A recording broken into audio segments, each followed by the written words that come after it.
because there are a lot of people in this country who do not like Black women. But Black women are the base of the Democratic Party. But Black power starts with Black women. It just does.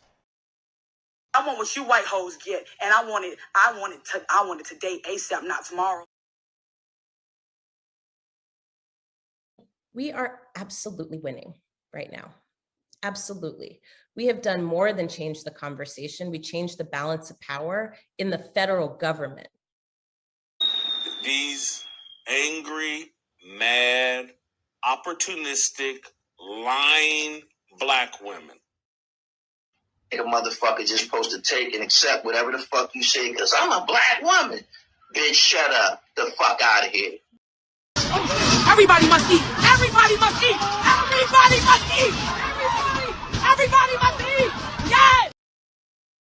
I have Black mother privilege. And I'm going to start breaking that down for y'all.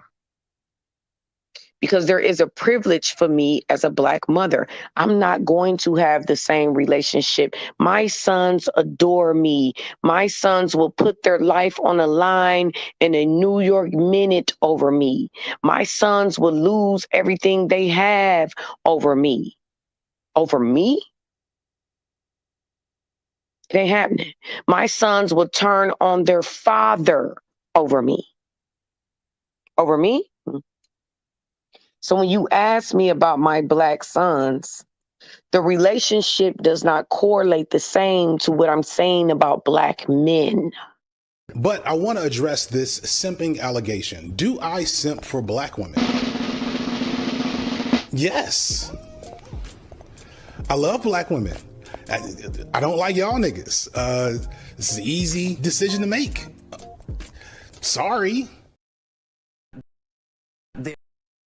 There's this myth out there that Black men can't handle being spoken to, and told what to do by Black women.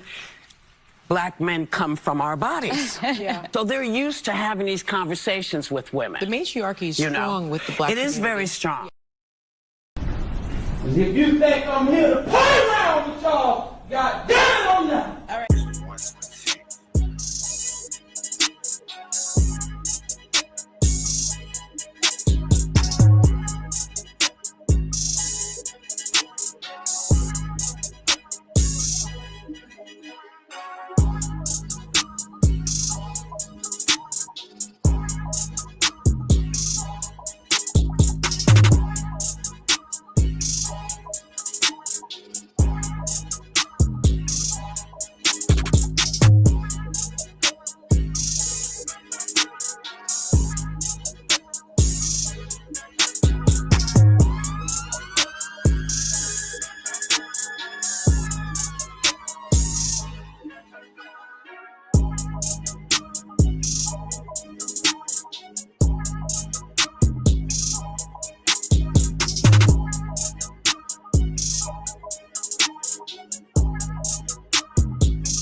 Shout out to the early bird squad out there.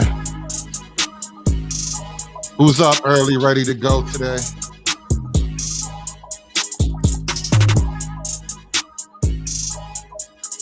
Who's up there trying to get that money first thing in the morning?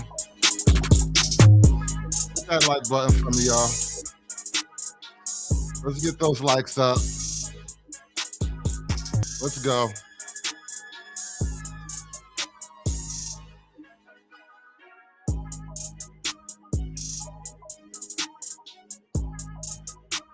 Well, I get up first thing this morning and I find some fuckery on my timeline.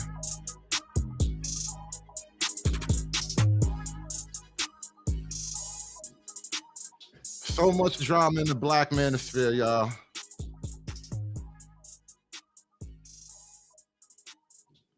And it's interesting, actually. I noticed It's the 126. It seems like we're entering a new phase of the Black Manosphere. It's like Manosphere 5.0 at this point.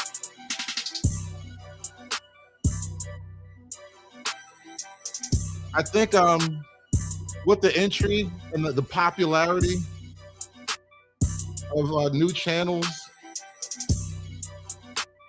like this might be risky, the LaPeace Network. And then especially with Jeff St. James. I was just watching Jeff St. James have kind of a powerhouse panel the other night with Obsidian and I think guy Bruiser and some other gentleman. I forget his name, but I've seen his work before. He had a lot of big hitters on the panel the other night.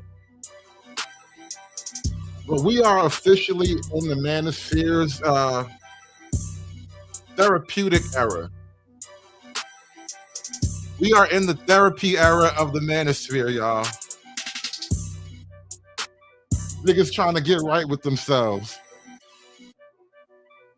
Niggas tackling demons. Taking vows of chastity and whatnot. We're in interesting times, y'all. Really, really interesting times in the Manosphere, man. And I'm noticing while the adult OG Manosphere is growing and evolving, taking on new forms, attempting to live in a different ecosystem. It's adapting to a new environment and whatnot. The essence of the red pill is actually permeating below that first wave, that older generation, the sort of 40, 35 and up crowd of creators. There are even a lot of younger creators out there, the Gen Z, the alphas. We're going to take a look through a lot of this stuff today. We got a lot going on today. And of course, we got to talk about this nigga Signifier. He just, I was just watching him do an interview with, an appearance rather on these youngins podcast, what they call the Jam Boys or something like that.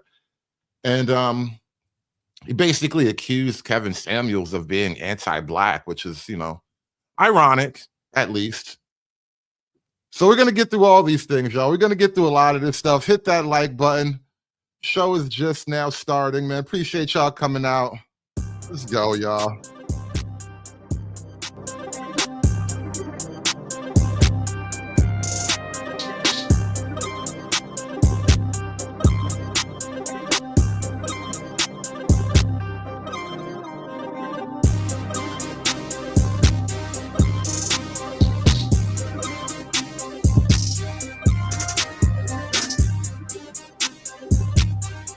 I hit a woman for the first time in my life, and I'm having fun.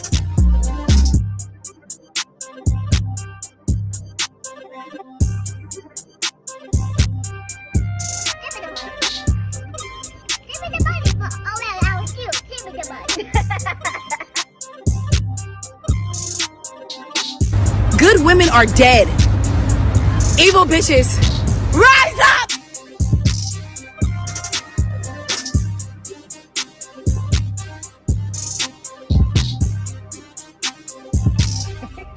If you don't have a man, you ain't nothing.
aspiring to be patriarchs like what white men have, that isn't freedom. That isn't going to help anybody. It's certainly not going to help Black people. I'm a firm believer, especially as an African American or for Black men, that you have to get away from your mom. You just have to. Like I'm a firm believer that a lot of these moms in these older generations really set their sons up to be used and manipulated. They really set their sons up to be walked all over like a carpet, like a rug, and they put their daughters on game, but they set us up for failure. Like they set us up to be just like butlers and just like the help. Like we were set up to be suckers and simps. Like it's crazy. You got to get away from your mom, and it lowers testosterone too. So yeah, not the greatest move if you still around your mom for real. Like what she gonna do? Breastfeed you? Like what? Shout out to the young generation out there, man. As much as they hate the idea, the very essence of what the red pill and the manosphere really exist for, the idea is undefeatable. You give young men just a whiff of freedom, just a taste of raw masculine posture, just the very idea that you can just do things. Like you just tell young men that, listen, kid, I don't know if anybody ever told you this, but you have balls. You can just do things. That's literally what your balls are for doing things. You have them, do things. And so now that the young men have heard that message that I have balls and I can do things, there's no going back. They will be doing things. I'm a firm believer, especially as an African. Oh, wait, wrong one. My bad.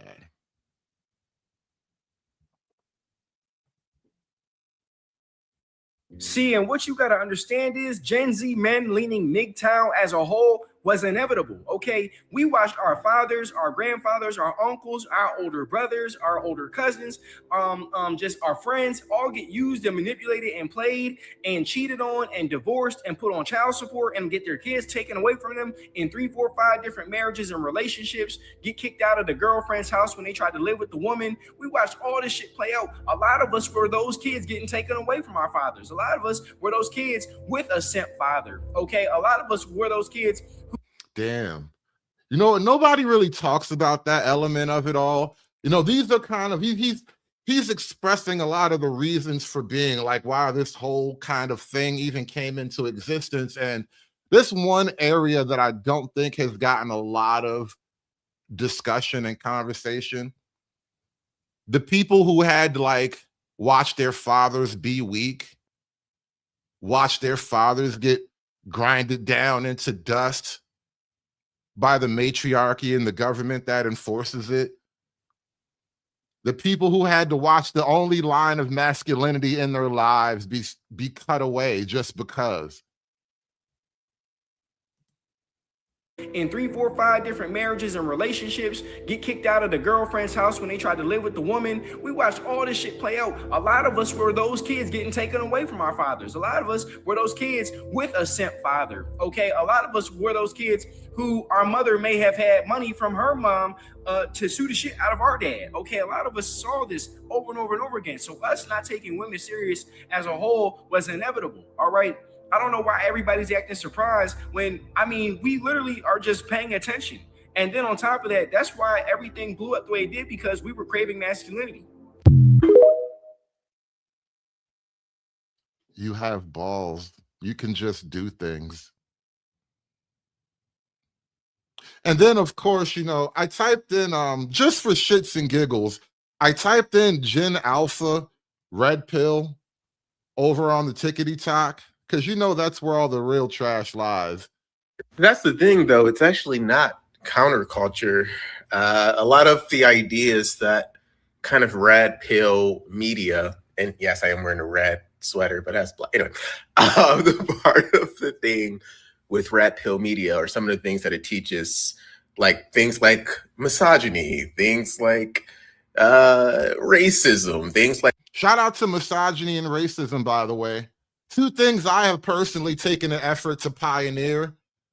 The kids need to understand the proper structures and intricacies of things like misogyny and racism. These are the high philosophical ideas of our day. I'm doing my part. Are you? Homophobia, these are not counterculture ideas. These are things that have been... And of course, good old-fashioned homophobia. Misogyny. The holy things three. The holy trinity of modern philosophical thought right now. Misogyny, racism, and homophobia.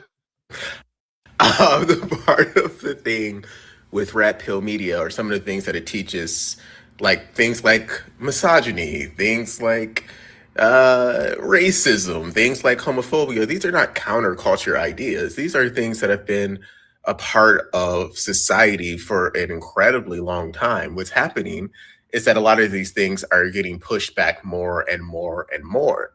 Now, if you want to talk about are there issues with the left, like the far left in particular? Absolutely.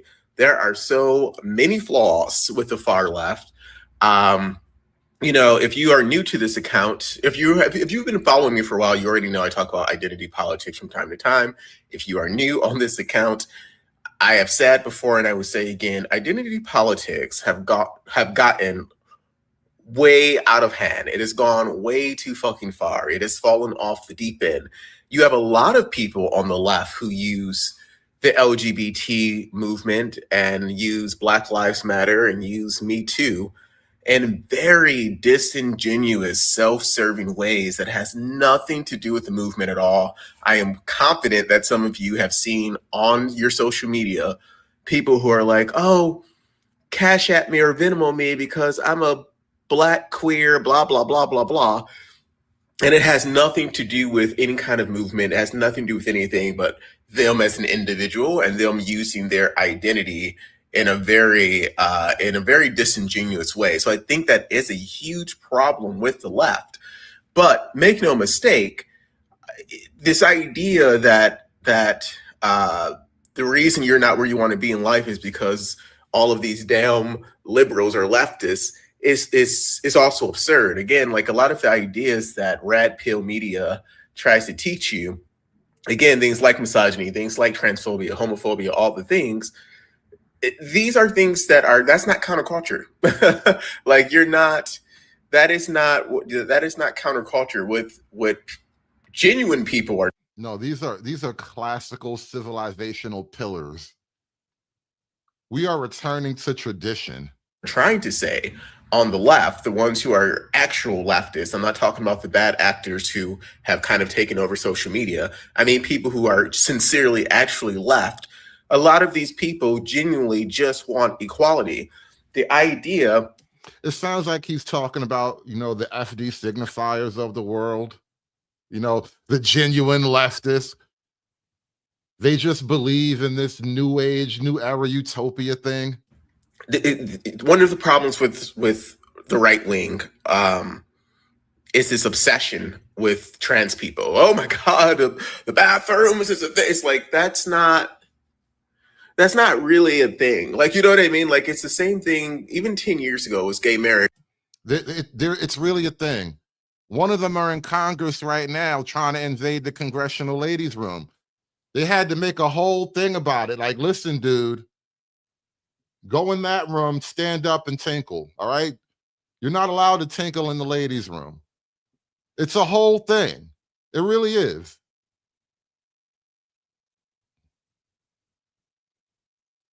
I just wanted to show you what I was doing when my live got taken down. I was saying that I was doing an impression of red pillars, who make podcasts and Manosphere content for Generation Alpha to be indoctrinated in misogyny.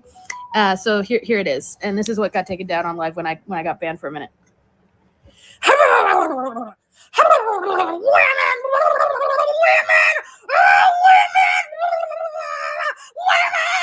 I just wanted to show you what I... It really is that easy, though. Honestly, I'm not even mad at her. It really is that easy to make the kids hate you. You don't even have to try that hard. I just have to show them your picture and say, women. And the kids hate you now. So I'm pooping, and I have a poop thought. I feel like... She's sharing her poop thoughts.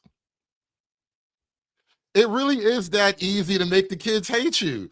She's sharing her poop thoughts with us. And do you wonder why the kids are becoming more So I'm misogynist and whatnot? I mean, look at what they're up against. And I have a poop thought. I feel like this generation of kids are really homophobic. Like they were raised with the red pill. Yeah. I teach my son all the ins and outs of all these fine arts now. Movement. Oh, that was me frustrated, not me trying to push out a poopy. Just super aggressive, testosterone filled, like I'm a man. I'm like, so? And the girls are just mean, or is it just has it always been like this? This is Gen Alpha. Was Gen Z like this as well? So I'm pooping. And I have a poop thought. I feel like it's enough poop out of you, lady. Just learned about pronouns in class. Concerning. All the femoids were talking together at indoor recess. Looking into this now. Mrs. Applebottom said I was cheating on my timetable test. Are you making fun of third this graders? This is literally fake news. Like, literally. More and more teachers to... Wait a minute. Is this what progressives and liberals are doing now? They're making fun of third graders who reject the programming? Are third graders getting red pilled? Amazing. Just trust me, you'll be fine. In turns, put my daughter in a line of fire. And I did. He's talking about red pill and manosphere content and rhetoric, and how the men that's saying this hate women, and they are going to teach their sons to then hate women. So by the time his daughters experience life, they're going to be the ones that the red pill men's sons are abusing. It's much. You know, this could be like a great, I don't know, make it a movie or a TV show, like a 4-part miniseries, you know, The Sons of the Red Pill. You know how they do like the children of the Avengers and make a little movie about the kids of the Avengers taking over, saving the world or whatever? We need to have a Sons of the Red Pill era. The children of the pill. Much worse than that, actually. These same men are raising daughters. They don't have to have sons.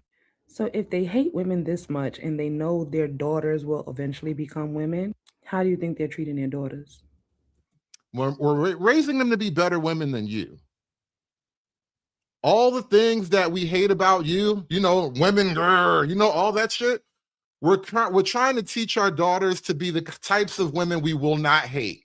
You know, it's gonna be hard raising children that you hate. And so we're trying to raise our children to be people that we actually like and respect when they become adults. If they see women as just a warm hole, an object to fuck, what do you think they think about their daughters?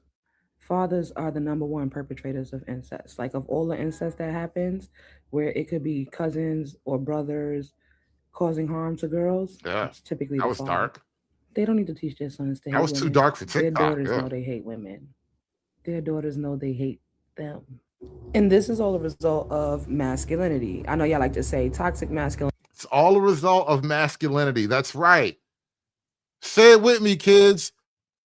I have balls. I can do things.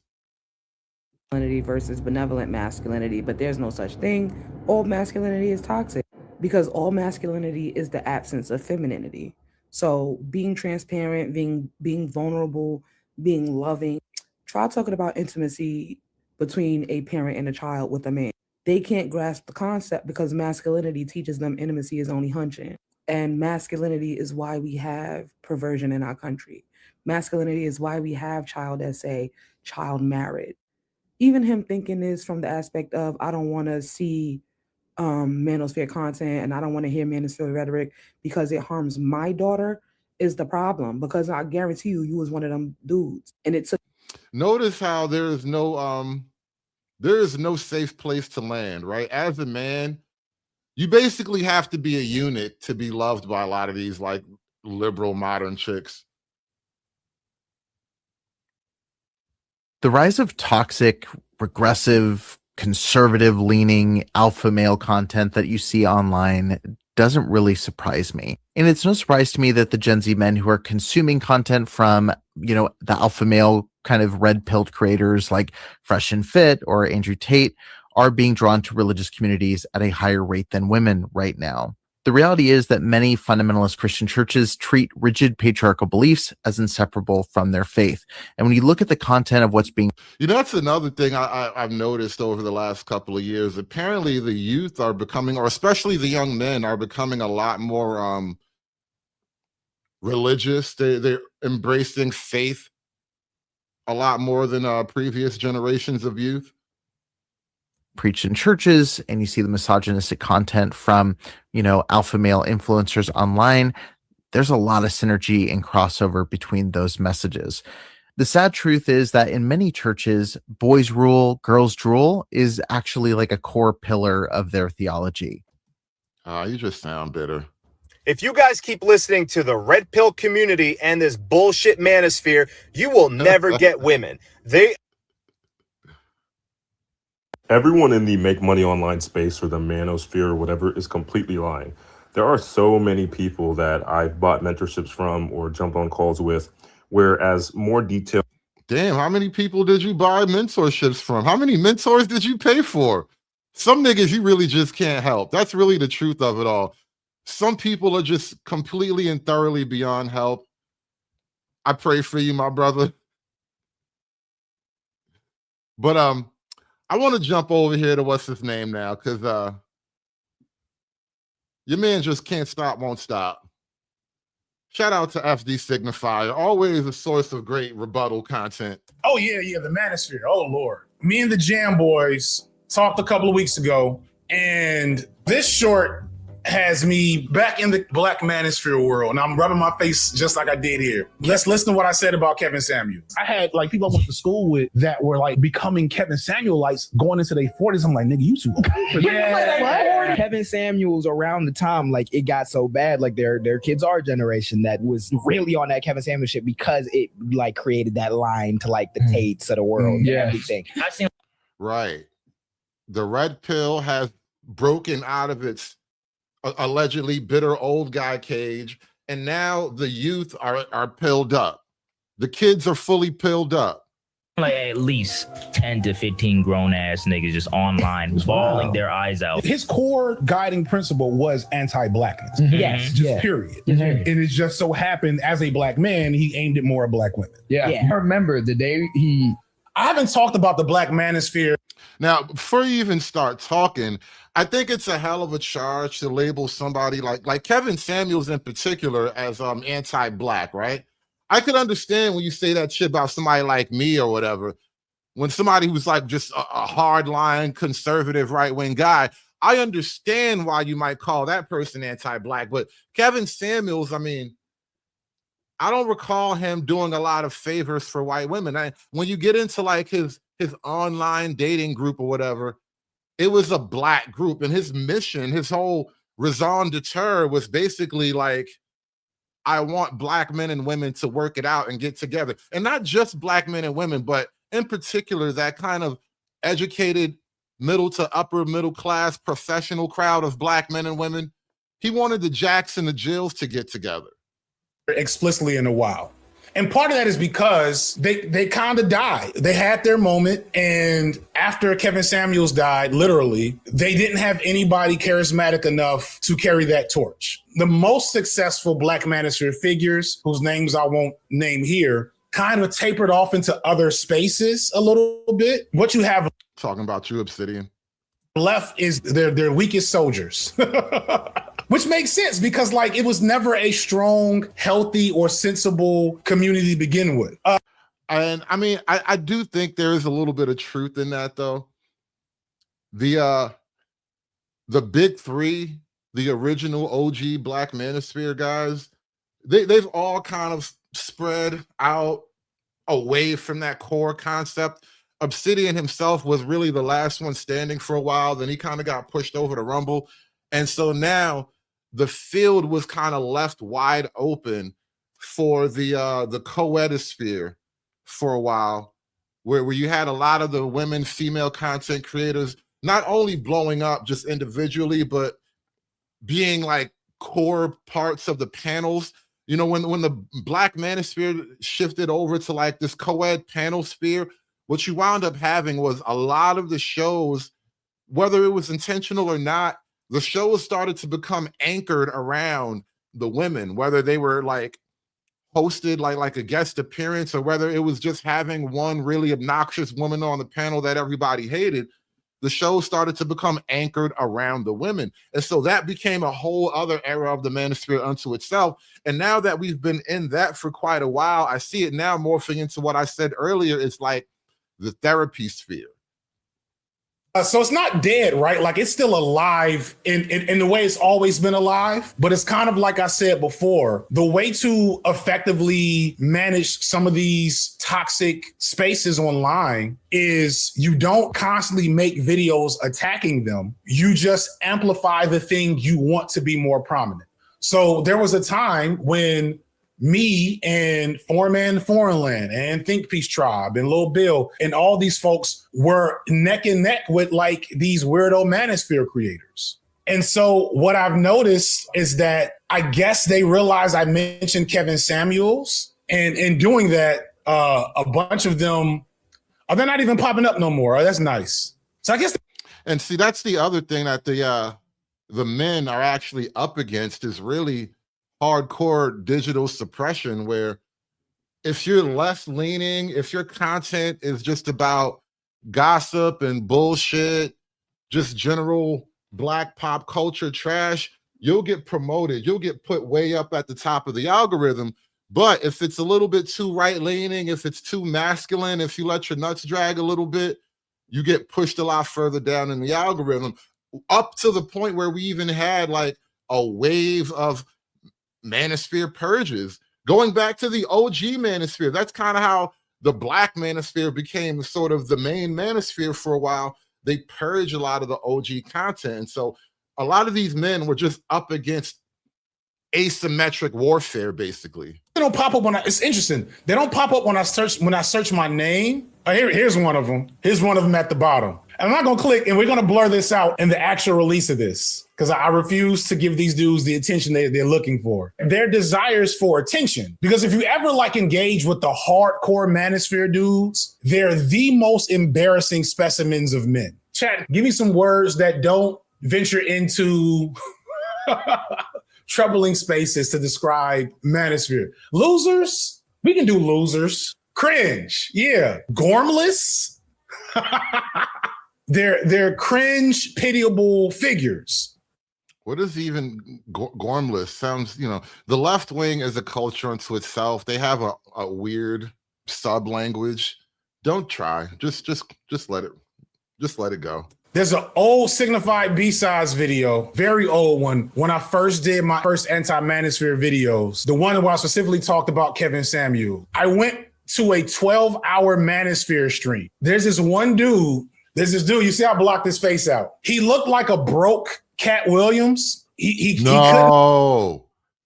No.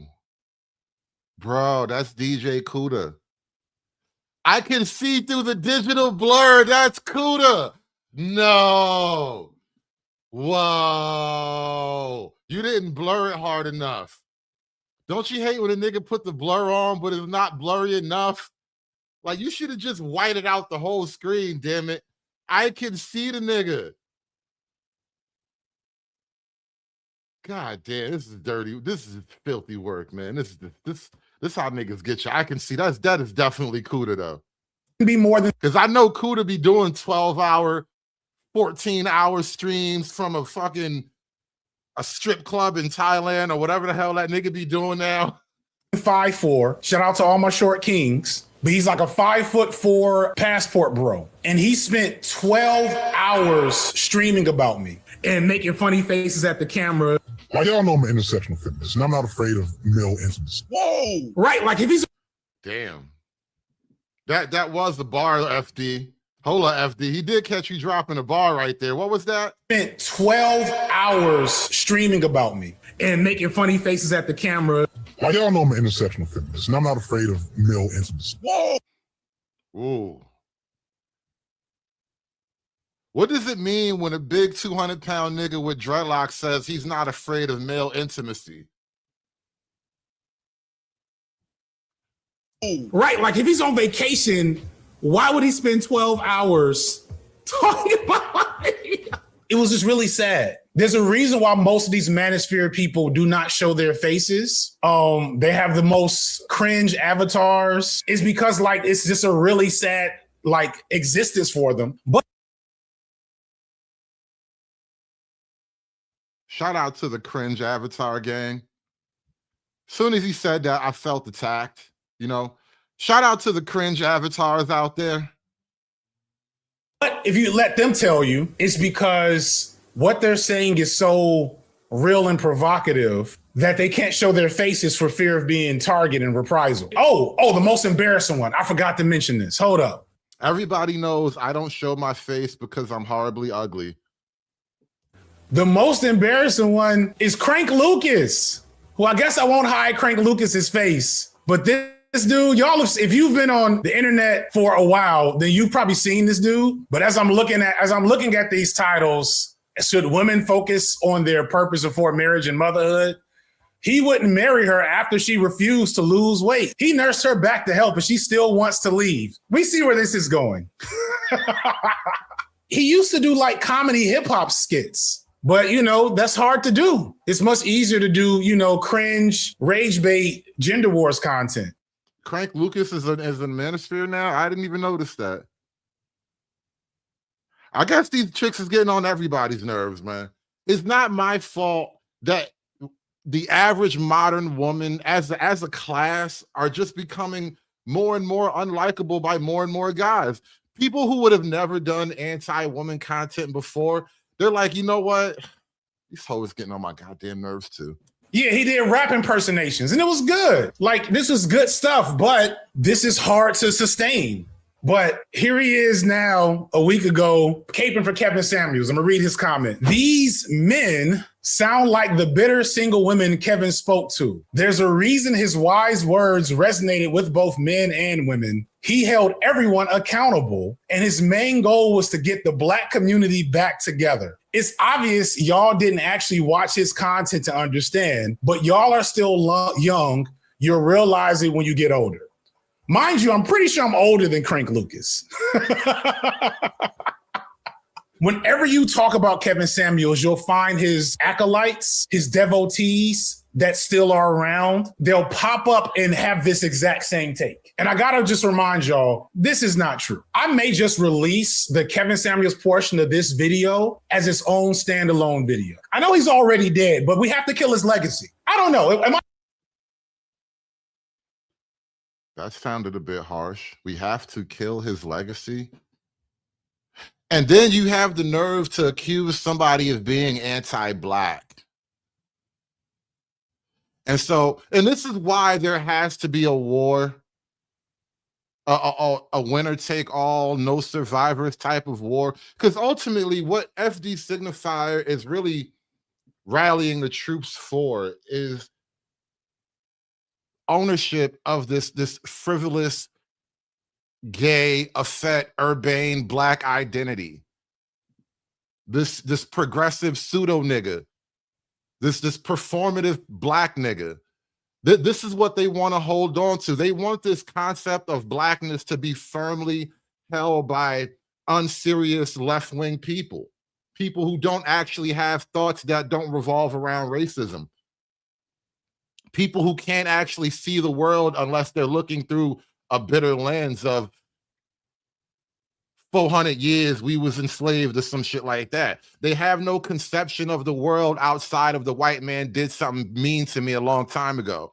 And so they want to hold on to the very identity of Blackness, because what's happening online right now is the identity of Blackness itself is being challenged by Black people who don't want to be gay just to be Black.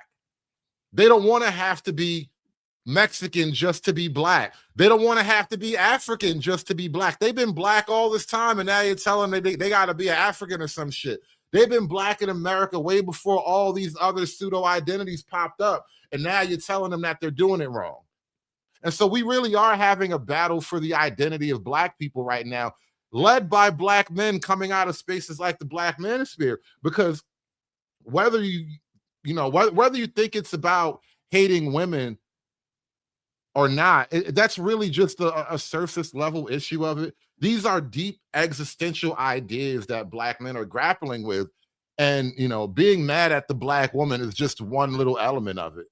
I'm doing more harm than good. Yeah, actually, I did that. Nah, because the reality is, just like I was just saying earlier, the reality is if I re-put this out there brand new, it's just going to give the Black Manosphere folks another opportunity to try to whitewash and sanitize his history. The more you fight back, the more you lose, bro. It's not going away. Are you going to start making videos dissing the children now? Are you going to make anti-third grader videos because the kids are too red pill? Because for the most part, people that already know who Kevin Samuels was. The first thing to remember about Kevin Samuels is that he was a fraud. He did have a degree in like chemistry or something, but he barely ever used that. He ended up in sales. And then he got a second job as a waiter at Papa's Corporation. So the whole thing about him being a high value man and like trying to be a image consultant and all that stuff, none of that. That was what he said online. He was very much a brokey before he blew. The nigga was in sales and he was a hell of a salesman. Up on the Black Manosphere. People in Atlanta will tell you he used to hang out at Lenox Mall in front of Neiman Marcus. He was trying to hustle. He was trying to hustle his way into what he eventually became, which is an image consultant. That was his goal, was to be an image consultant. He would hang out in front of Neiman Marcus in his little suits, and he would offer to personal shop with people. His initial goal was to be like a fashion influencer. Welcome to another edition of Life and Style by Kevin Samuel. Again, if you like what I'm doing, what are you going to do? You're going to go ahead and click that YouTube subscribe button.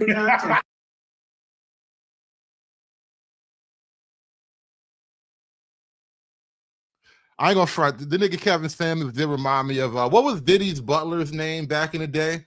Remember Diddy used to have that guy to carry his umbrella for him? Like Kevin Samuels did. He swear to God, he reminded me of that nigga that used to carry Diddy's umbrella for him. But everybody started somewhere. Bad hair. He was a geek. He was a chemist. That was his original content. It's probably still, I doubt it's still on this channel. Let's see. Oh, nope. It's all still here. It's all still here. All of this cringe cologne reviews are still here. Look at this dude. You're going to go ahead and click the subscribe button on the YouTube because you're a nice person. Now, what I don't understand about a nigga like FG Signifier, bro, you can't make fun of Kevin Samuels being like less than manly when you don't believe in masculinity anyway. How are you going to make fun of his lack of masculinity when you don't believe in the shit? And this is what I mean about these people. When you think about it, like, these niggas love gays so much and then will make fun of a nigga for being gay at the same time. It doesn't cost you one dime, and it helps you make little pieces of pennies. Is this your king? Is this your king? Nigga, he looks liberal like your homies, though. You laughing at the nigga when he was at his peak progressive, when the nigga was his most liberal, when he was at his least masculine, his most progressive. You over here like, is this your king? Nigga, that's your king. That's the masculinity that you believe in, though. The safe, non-threatening, I don't even believe in facial hair type of masculinity. Oh!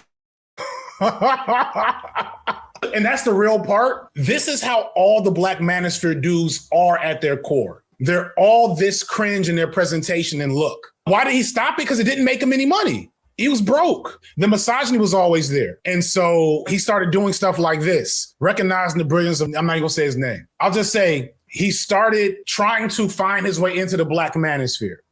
So he did that for a little while, but the Black Manosphere, for obvious reasons, rejected him. They thought he was corny. They thought he was lame. They thought he was effeminate. They made fun of him. They said he was actually gay, et cetera, et cetera. Niggas said all those things.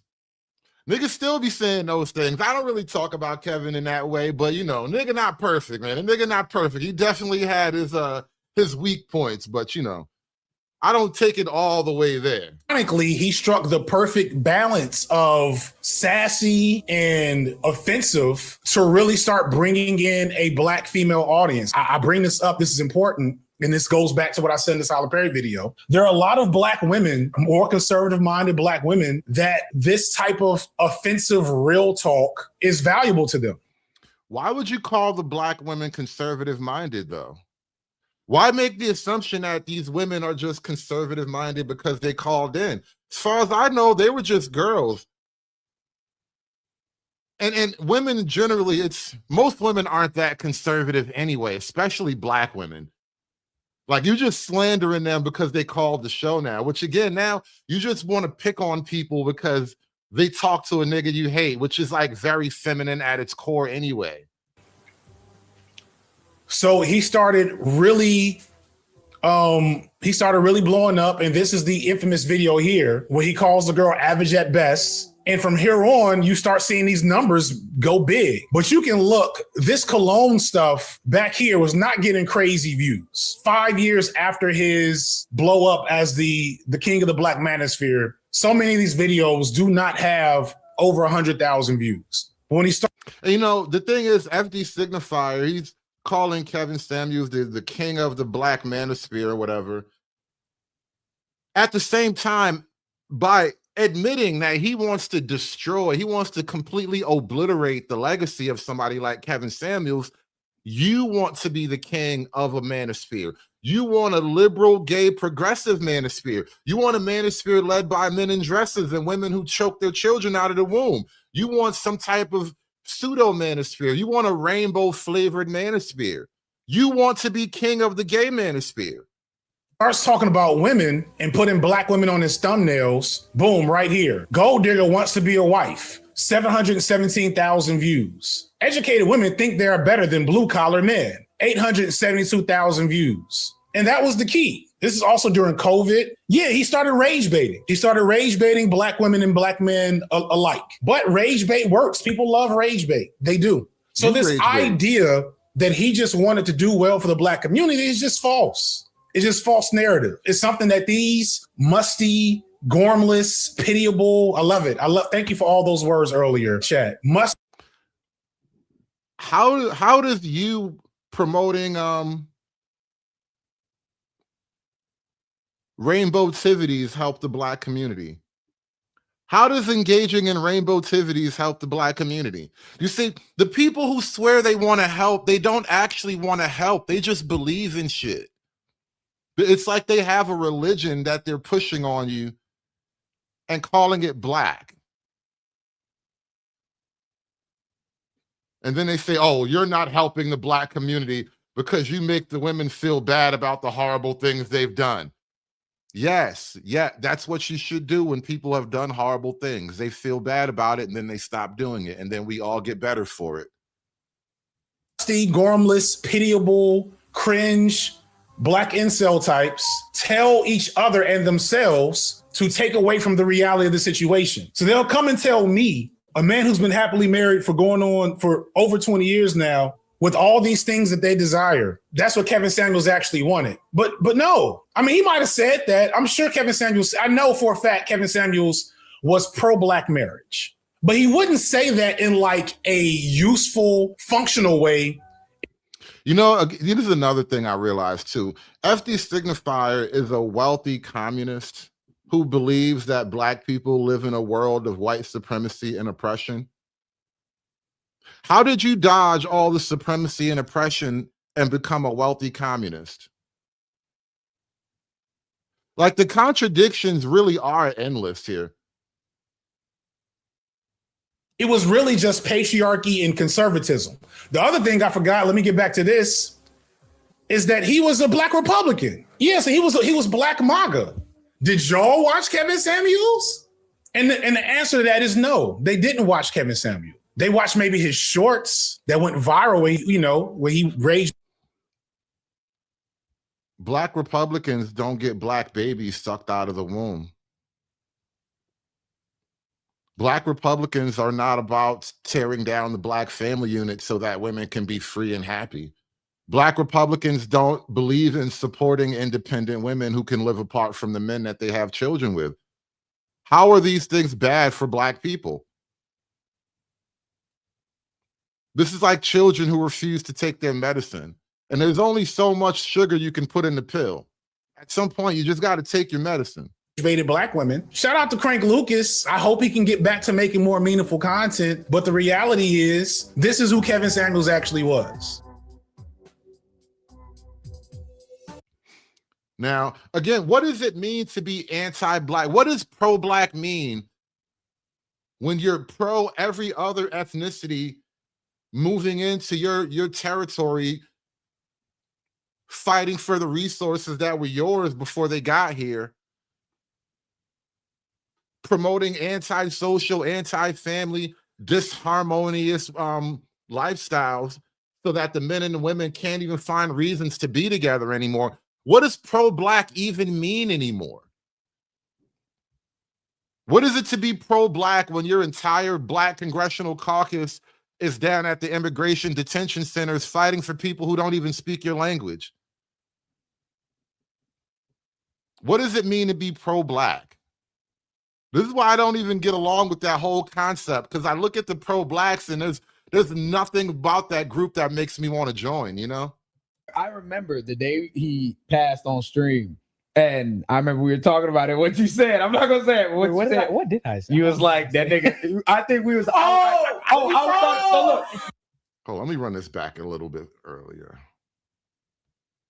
Where I was at, right? Mm-hmm. And then you see a person like Samuel blow up. I'm like, going into their 40s. I'm like, nigga, you too.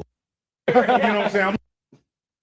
That was Jesus everywhere. Christ. And I'm looking at, there wasn't even like a lot of like black TikTokers that were like left or talking politics or whatever. The only ones that you would see were the ones who got propped up for being right wing, which we'll talk about Candace and them in a second. But like that, very few people get propped up for being right wing.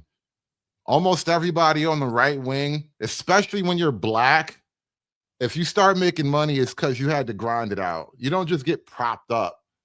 It's not how it is on the liberal side. When you're liberal, there's so many different people who want to snatch somebody up and promote them so they can keep the energy going. But when you're black and right wing, you got to grind it out.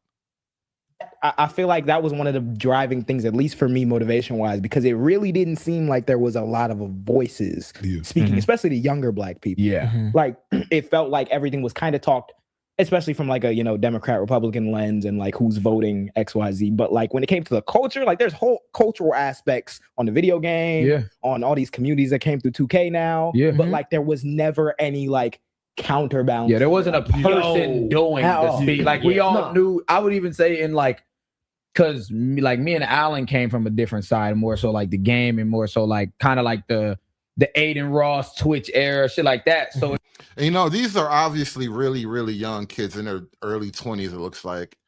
And what seems to have happened is because so much of the mainstream world was just heavily saturated with liberalism and progressivism, when the online platform started to like spread out and you can get people communicating on things like Twitch and YouTube, all these live streams start popping up, it gave a lot of space for just a more right-leaning culture to emerge. And so a lot of these gamer spaces became right-leaning by nature because it was just a lot of young men without adult female supervision. Young men without adult female supervision almost always tend to go right wing. Like being right wing is just almost male nature, because once you're not paying attention to how women feel about a thing, you all become right wing fascists without even trying.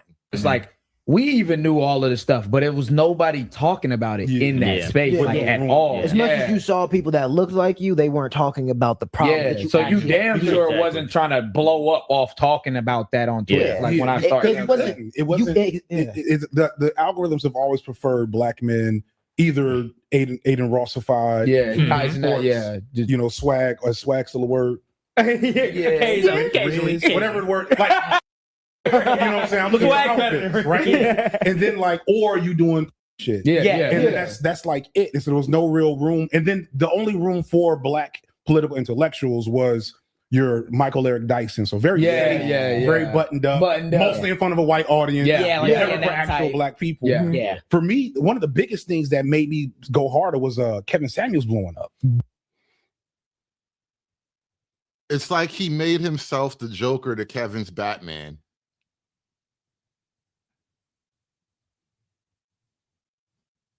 And again, look who he's sitting with right now.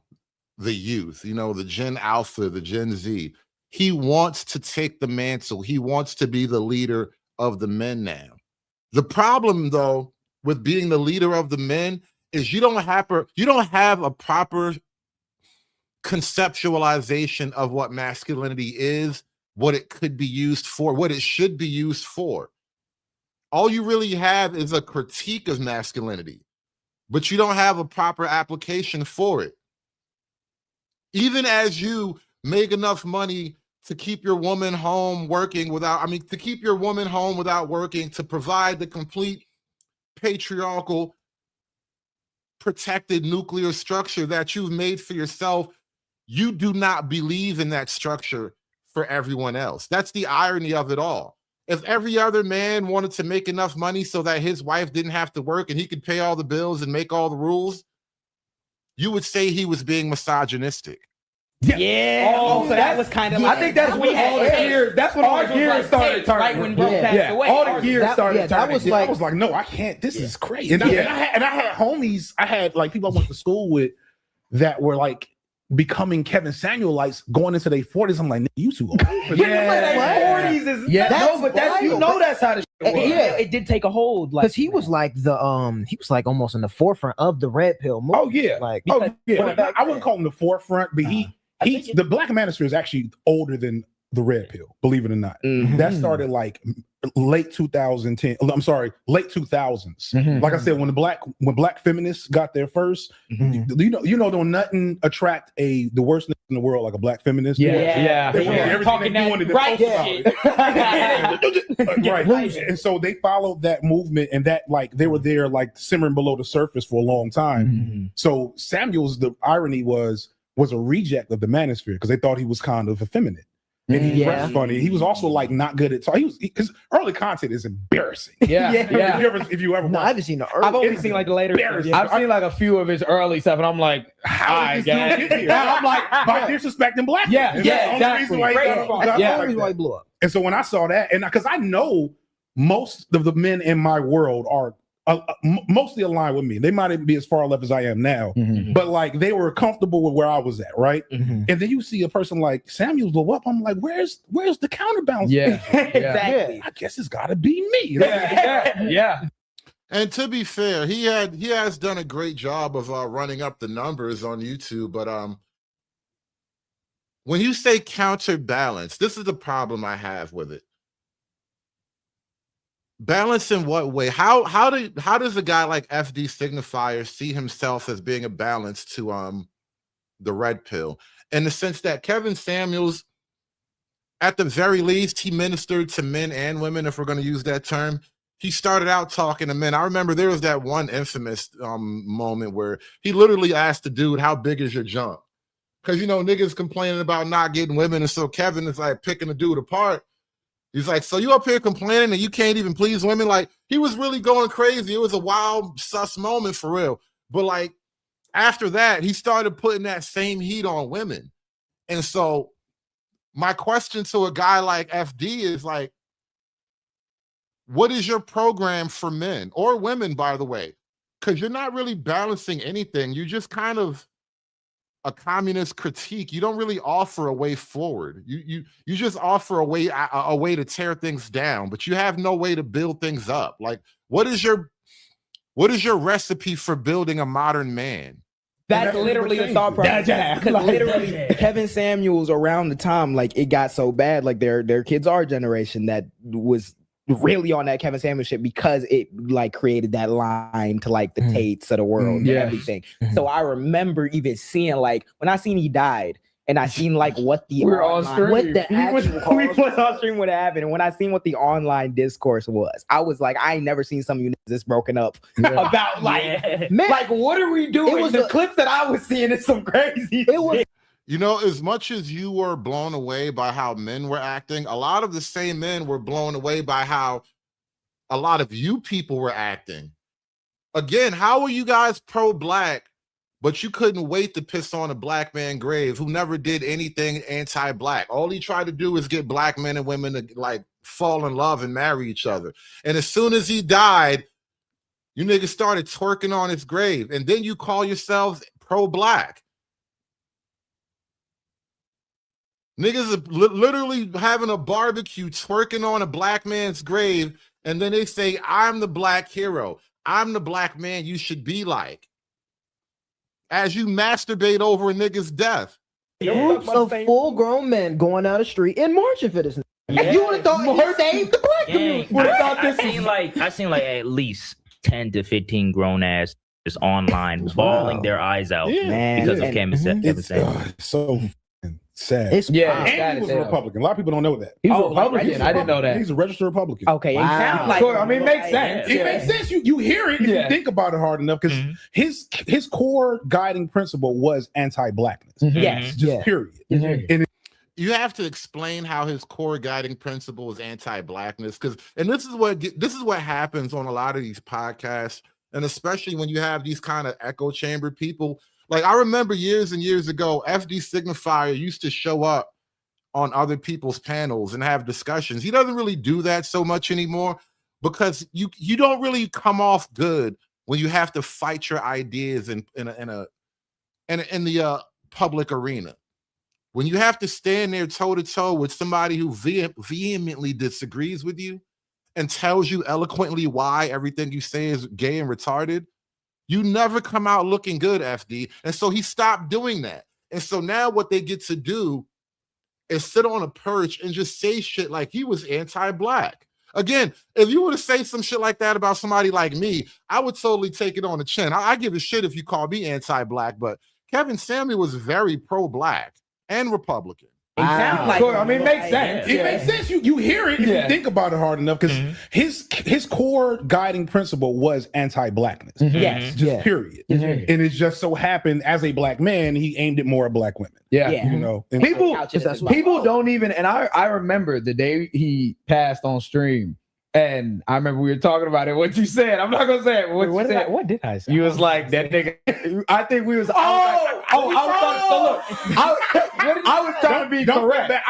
It's the funny. Don't let you finish. No, you good. Oh, I was literally making my first Manosphere video, and I just finished recording the section on him, and I went in something ugly because I was like, I know he's gonna come after me, so I'm gonna just have to go in. It is what it is. And then I literally stop record. I look like this nigga died. Did it work quick?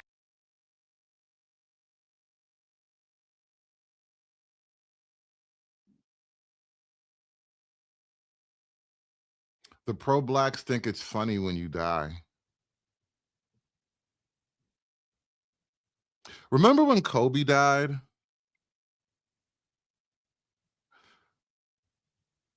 It's like the same venom that just came out of nowhere, right? The same hate that they had for Kobe, it's like they just passed that shit on to onto Kevin. And so it's like just remember how much they hate you. They'll almost never tell you to your face how much they hate you, but then when you're dead, they'll laugh and laugh and laugh. I record, I look like this nigga died. Did it work quick? And I called him all kinds of shit. And so I was like, listen, as much as I believe what I said, maybe like having that right after is not a good taste. Mine was like, I was on stream and I was new to the streaming shit, and I'm still like, the gear is still trying to turn for me. I didn't really know where I was supposed to go. I only knew how do me and my niggas get money? We all broke as shit. We all shitty. How do we get money? How do I get money? I gotta be catching that. So I'm being catching that. Now, mind you, Kevin Samuels was young and corny. He started out on the internet kind of corny too. He had to find his lane. That's how it is for everybody. So bullshit. I hear Kevin Samuels die. I'm like, hey, bro, y'all gotta chill. You know, hey, RP to my JJ come out of nowhere. That died on a girl. And I'm like, he like that bitch ass died on a girl. I was like, he was like, all that shit that was talking. It's like, Yeah, bro. He died in the box. When you get older, you'll appreciate the beauty of dying in the box, man. Of all the ways a man could actually leave this earth, I don't think anybody was any adult man over 30 respects the fact that, you know what, if I gotta die, at least I died in the box. Like, I challenge any man to name a better place to die. Well, you want to die on the top of Mount Everest? It's cold as fuck up there. You want to die on a beach with sand in your ass? Nigga, no. He died in the box, bro. Death by snoo-snoo. Respectable. You niggas too young to understand how beautiful that was. One of the funniest clips. He died of had a heart attack from Viagra. Yeah. I mean, I don't know the full details. Yeah. First off, listen, shout out to all the black men my age with high blood pressure and heart issues. But he was not taking care of himself. He was such a fraud. It's really wild that he made a lot of money in that short period of time, but he was in so much debt, credit was so fucked up, and had not really had any of those high value traits to take care of himself. And if you ever watch his streams, he's down in Red Bulls one after the other. Yeah. You know what I'm saying? So he's like, he would just be sitting there drinking Red Bull, drinking whatever. Yeah. Hey, no bullshit. Kevin Samuels chased me away from Red Bulls. Like, damn, you know what? I'm just gonna not have to. I can't do that no more. Slamming Red Bulls back to back. That's a brave move. And then you add probably, I don't know what he may or may not have been taking. Yeah. But it don't take much to you know. Hey, Jerry, listen, I will fight you on this. I will fight you on this to my last breath. Dying in the box is dying in battle. And I will not elaborate any further. Dying in the box is dying in battle. That nigga Kevin is in Valhalla right now. Yeah, and the guilt of dooming your whole community and shit. Like, that's not good on the eyes, gang. He was already talking about previous health issues. Like, I think he had cancer before. I think he did. Yeah, he did have cancer. Yeah, he survived cancer. Man, I feel like he is. And it's crazy how the nigga didn't take care of himself, bro. He just beat cancer. Can you get off his dick just a little bit? Is kind of and that entire aspect of culture is indicative of a lot of it's no surprise where we are right now. Yeah. Right. No. Because people act surprised like there weren't signs beforehand. It's like no, it's that's not how history works. That's my thing. It's so incentivized when it comes to not even just the algorithm. We even see how TikTok is doing that shit with suppressing stuff now. They use it for some shit, but Oracle, it's greedy. It's crazy now. Yeah. Now you see that happening right now. It was stuff like that slop kind of gets blared out, and especially in our culture, which is why you see so many young black men were on that path as well. Some still are when it comes to red pill shit. Yes, the youth love the red pill. It takes a lot of pressure, propaganda, physical and even psychological abuse to get the youth to just be gay as you want them to be. If you leave the kids alone, they'll just be normal. The red pill is actually like a baseline natural state, honestly. And all the kids want to be is natural and normal. But I want to talk about our current world a little bit. So you think we fuck? You think we done for, bro? No. Are we fried? I actually am pretty damn optimistic. Yeah. Did I say that right? I'm getting sleepy. Yeah. Okay. I wasn't sure if they were placed in the proper spot. Well, why you optimistic? Because it's somebody asked earlier, if you want to open up the panel, the panel tax is in effect. If you want to open up the panel, y'all throw $1 in the hat. We can have a panel about this. I got a little bit of time to kill. a couple things. Let me try to get my thoughts out properly so I don't ramble too much. So the first thing is, a lot of this stuff is happening because the current administration and these forces like are watching their shit crumble. They're noticing that their shit's not working and that people are, waking up to like what's happening. Waking up to what? I mean, people are actually attempting to tear down this liberal facade that you're trying to wrap the world in. The world is not naturally progressive and liberal and gender fluid. Gender queerness is not a natural state of man. And what you're seeing right now is people in the world attempting to push back on all this liberalism and this progressivism. You got Trump out there saying shit like woke is dead, which, I wish it were true.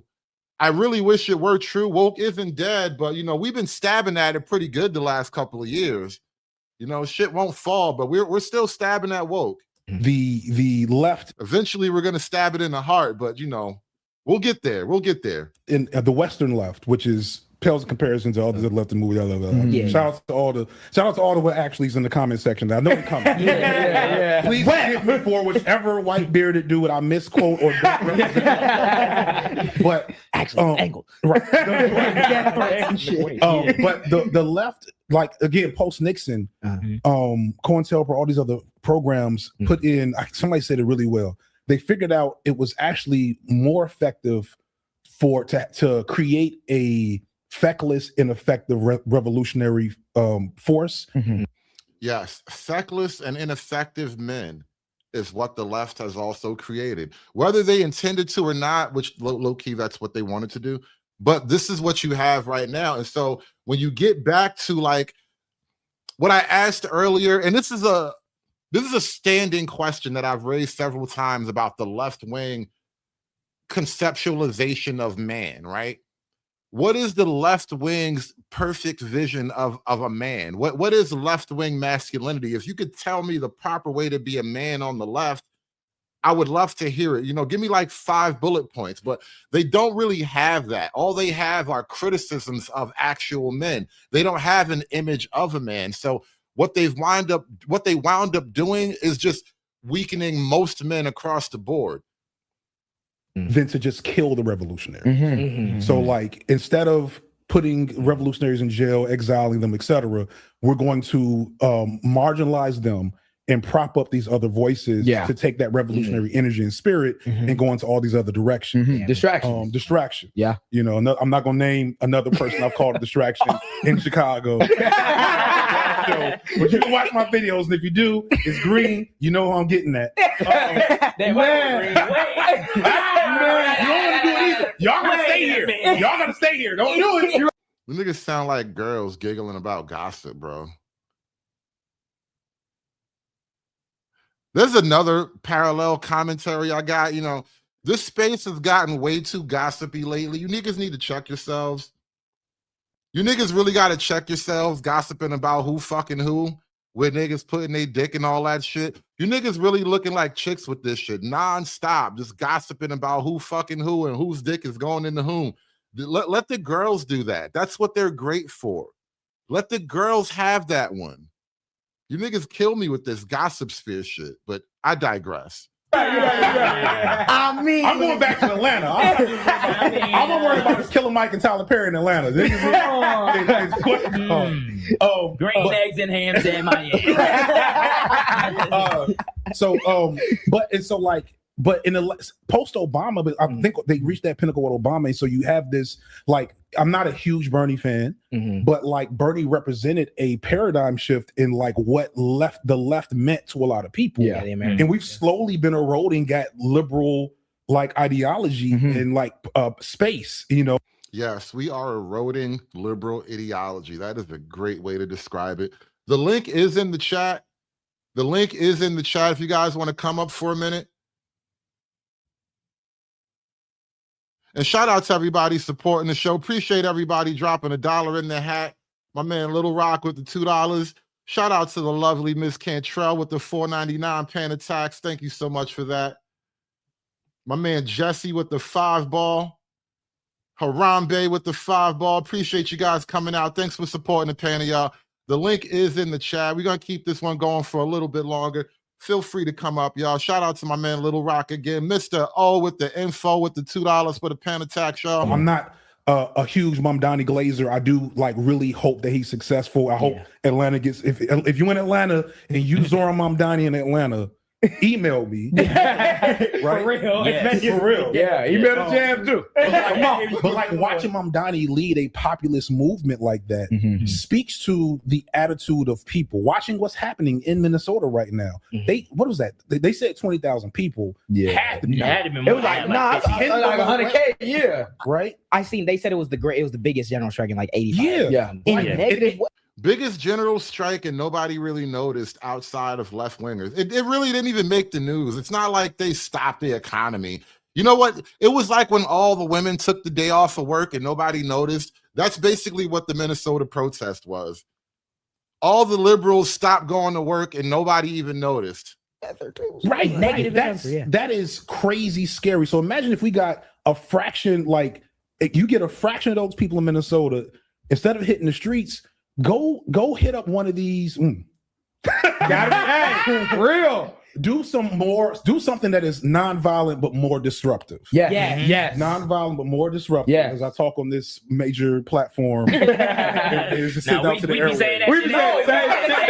was gonna say, I think the and this kind of speaks to what you're getting at with Mamdani and this like new rising movement that we're seeing, is that it feels like we're now able to. And these idiots really want to destroy the bed that they're laying on. That's what's so fascinating about like leftists and progressive, especially the rich ones. It's like lighting your own mattress on fire.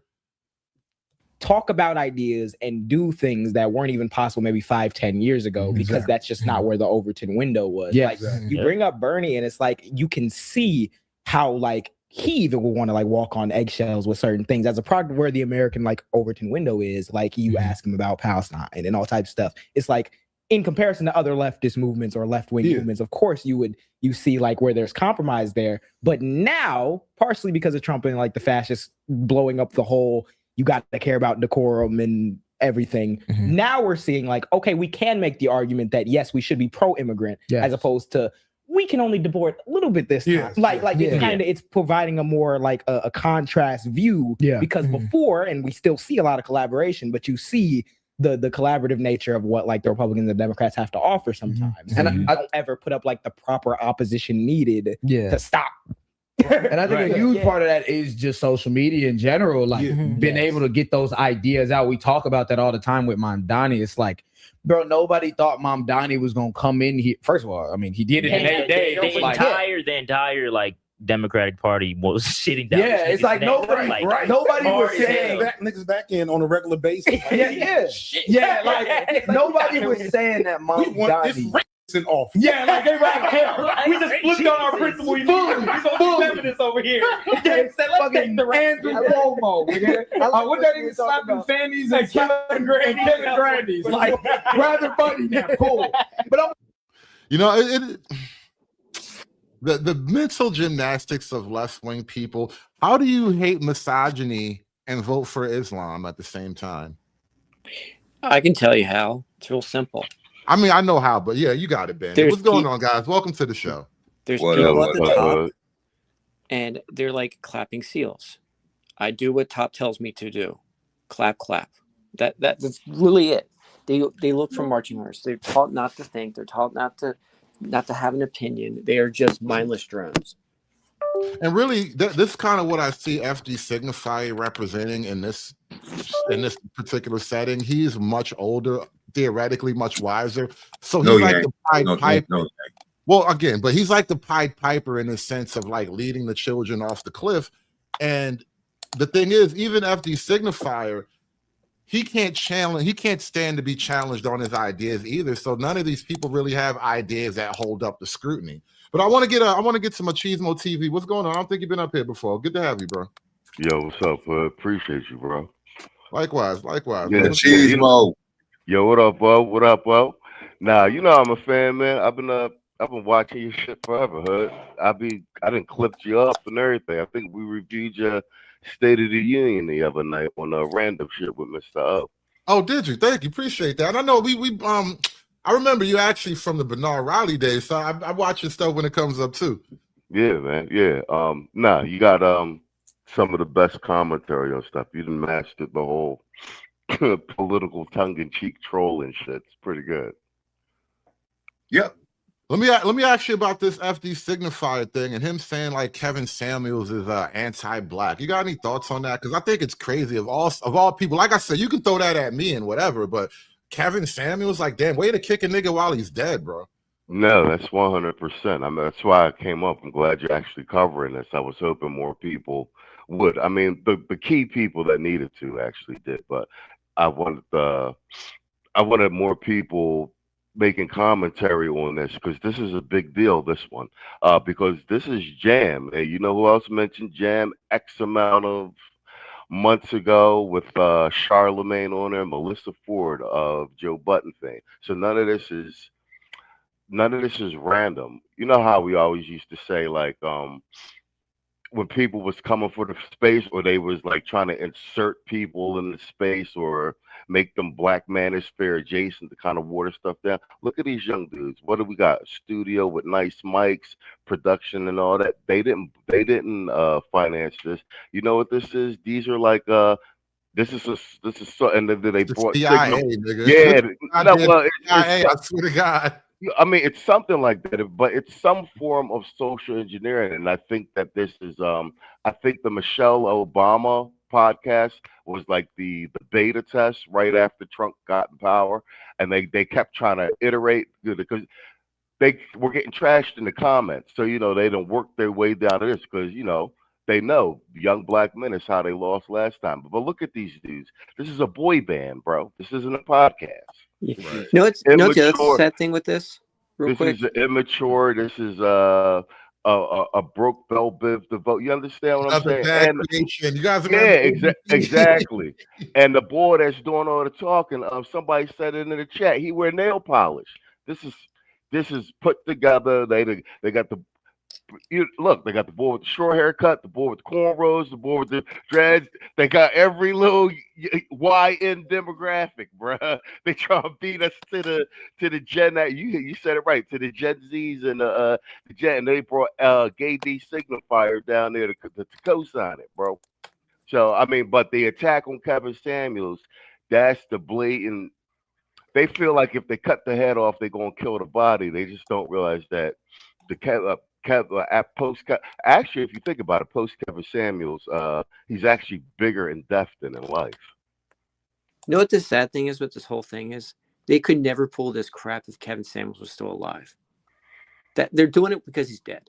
No. When he was alive, everybody was at his throat, bro. I know. But the only people really holding the line for Kevin was friggin' O'Shea, Obsidian, and Jessica X. Let's keep it. This is low hanging fruit. They're basically poking at a dead guy. I think it's pathetic. Though it's not so much that because Kevin is dead, it's because there's like a structural weakness in the space at this point. Where, like I said, it's kind of gone to the therapy space. It's not as strident as it used to be at one point. You don't remember like BGS years ago, he got in trouble for making a really like hardline position where I think he was talking to Cynthia G, and they were talking about the whole idea of wealth versus sticking it out with their husbands. And BGS was like, well, then starve, bitch. It's either you starve and stick by your man or you backstab it. You can't have it both ways. And so like, we left that sort of hard line manosphere, and now it's like therapy and like, guys, we got to figure out what's wrong with us. We have to strengthen ourselves. And then not that that's wrong either, but it's a way softer tone is all I'm saying. No, I'm with you 100%. I mean, and that's, really our only real hard line dude is really AC now. That's why we clip him. When we were doing clip shows, we would clip him every show because somebody had to push a hard line. And my thing with that is I knew with the hard line, like AC is not going to get a 100% conversion, but if we get like a 20-30% conversion rate on some AC shit, like, you know what I'm saying? You're way past a Pareto distribution. I want to make one more point, and I'm gonna kick it over to Mr. O in 1 second. I got you, Ezra. Just give me a second. I'm gonna bring you up too. But as far as like hard lines go, I think what's interesting about this space is that as it's gotten softer, it's still kind of spread out in the sense of like you got the AC on the one hand. Like I listen to Mr. Z a lot, right? And I don't even join the panel and all that because you know we're very politically from opposing corners, right? So you got Mr. Z and a lot of his other guys who are also left leaning as well. Mr. Z is an open leftist and all that, but we get along. So I'm not trying to come at him or pick on him, but it's like you got this left-leaning group of guys who are also quote unquote red pill, or at the very least they're red pilled against Keisha or whatever, but it's kind of crossing out, it's breaking out of that kind of just right-wing Republican lane that they're trying to charge Kevin Samuels with. But Mr. O, what's going on? Welcome to the show, bro. Any thoughts on this whole Kevin Samuels thing being anti-black? Because I think that's a hell of a charge, bro. Mr. O. Yeah, that this is ain't nothing more than so-called young circle jerk of leftist propaganda sponsored by FD Signifier and probably possibly George Soros, his handler, his benefactor, because you can't make this stuff up. All the stuff that come out of this dude's mouth, you'll think that his wife pegs him at night because you just can't make this stuff up. He talk about effeminate, like, bro. You got, I think me and Machismo had talked about last night with him and Deontay Kyle being these powder puff, cream puff, big old fat, no connecting beard having, receding hairline, dreadhead having type of dudes that's out here trying to give advice. And they even got the ears of the damn youth. Right here.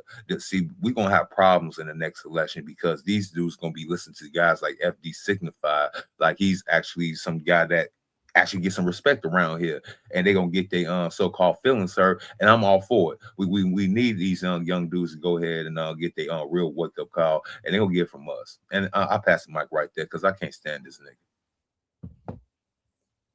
Asriel, what's going on, bro? What's going on, man? I don't believe that, to be honest with you. I have a lot of stuff to say, but to your point, Mr. O, you're not gonna have a issue with men delineating towards the left, right? Because the left is filled with a void. They don't know what to do with men, but they know they need them, right? It's almost like I'm more of a center right person. I am considering myself conservative, but if I go back to it, slavery is like, okay, we don't know what we're gonna do with these black people after slavery, right? We have a group of people who were unpaid laborers. What do we do with them? That's how the Democrats see men, in particular with black men. Like we really don't want you here, but we unfortunately we need you. They see men as a necessary evil, right? So this is just to placate. I mean, if you look at their, I'm of the belief what somebody else said before. This is giving a lot of as the young folks would say, gives a lot of manufactured CIA vibes, because it doesn't appear to be organic. Like, how did these kids get this money to have this kind of setup? And I'm not saying that they can't afford it, but it's like, where is this money coming from? Look at who they have on there. They have literally the mayor of Chicago. They haven't been on for like 2 years. How are you able to get these high profile people? I can explain it if you want. I mean, I'm speaking rhetorically, but I know, but it's real simple. What they're trying to do is they even said this like last year. They're trying to create the next Joe Rogan on the left, and they're doing the shotgun approach, which is basically give all these people, all these low hanging fruit people, buy them up, get them into prominent roles, and so they can control them and see basically which one's going to take off, and then they're going to throw their money behind that person. Right.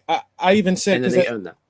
I saw like their photography, and I'm like, hold up, the dude with the braids that look like Maxine from Living Single. He's like, he got on like blue and like baby blue nail polish, and I'm like, yo, like once I see that.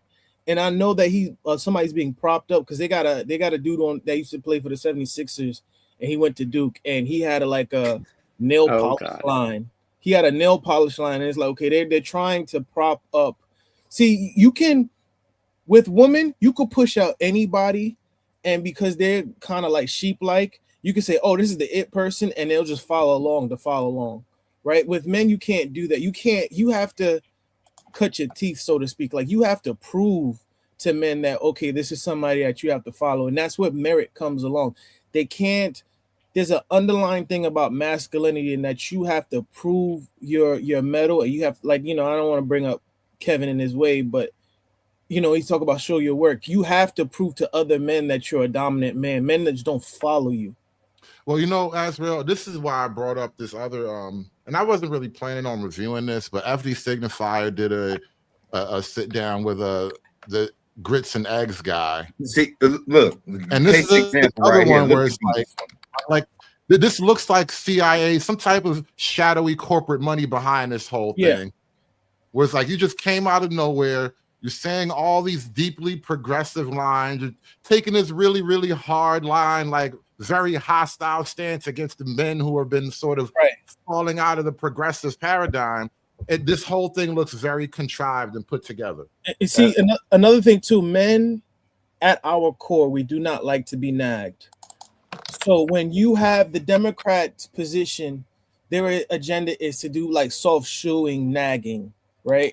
Like shaming the guy, waving your finger at them. You need to think like this. You need to think like that. I thoroughly enjoyed Joe Rogan so much.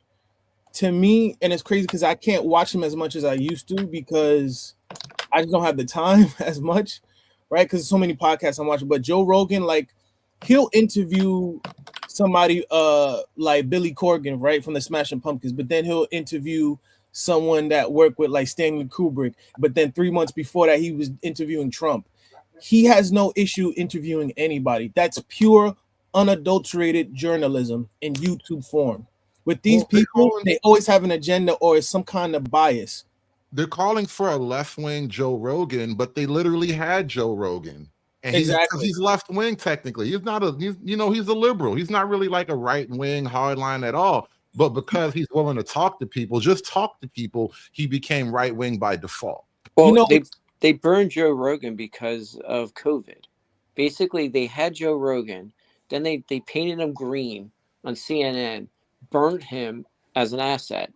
And basically, in a nutshell, now Joe Rogan's like, okay, if this is the game, I got FU money at this point. It's not like you can stop me. I got like $200 million, and I'm just going to do what I want now. And I'm going to oppose you assholes because you made me look, you basically threw me out to slaughter. So now in the wholesale bar now.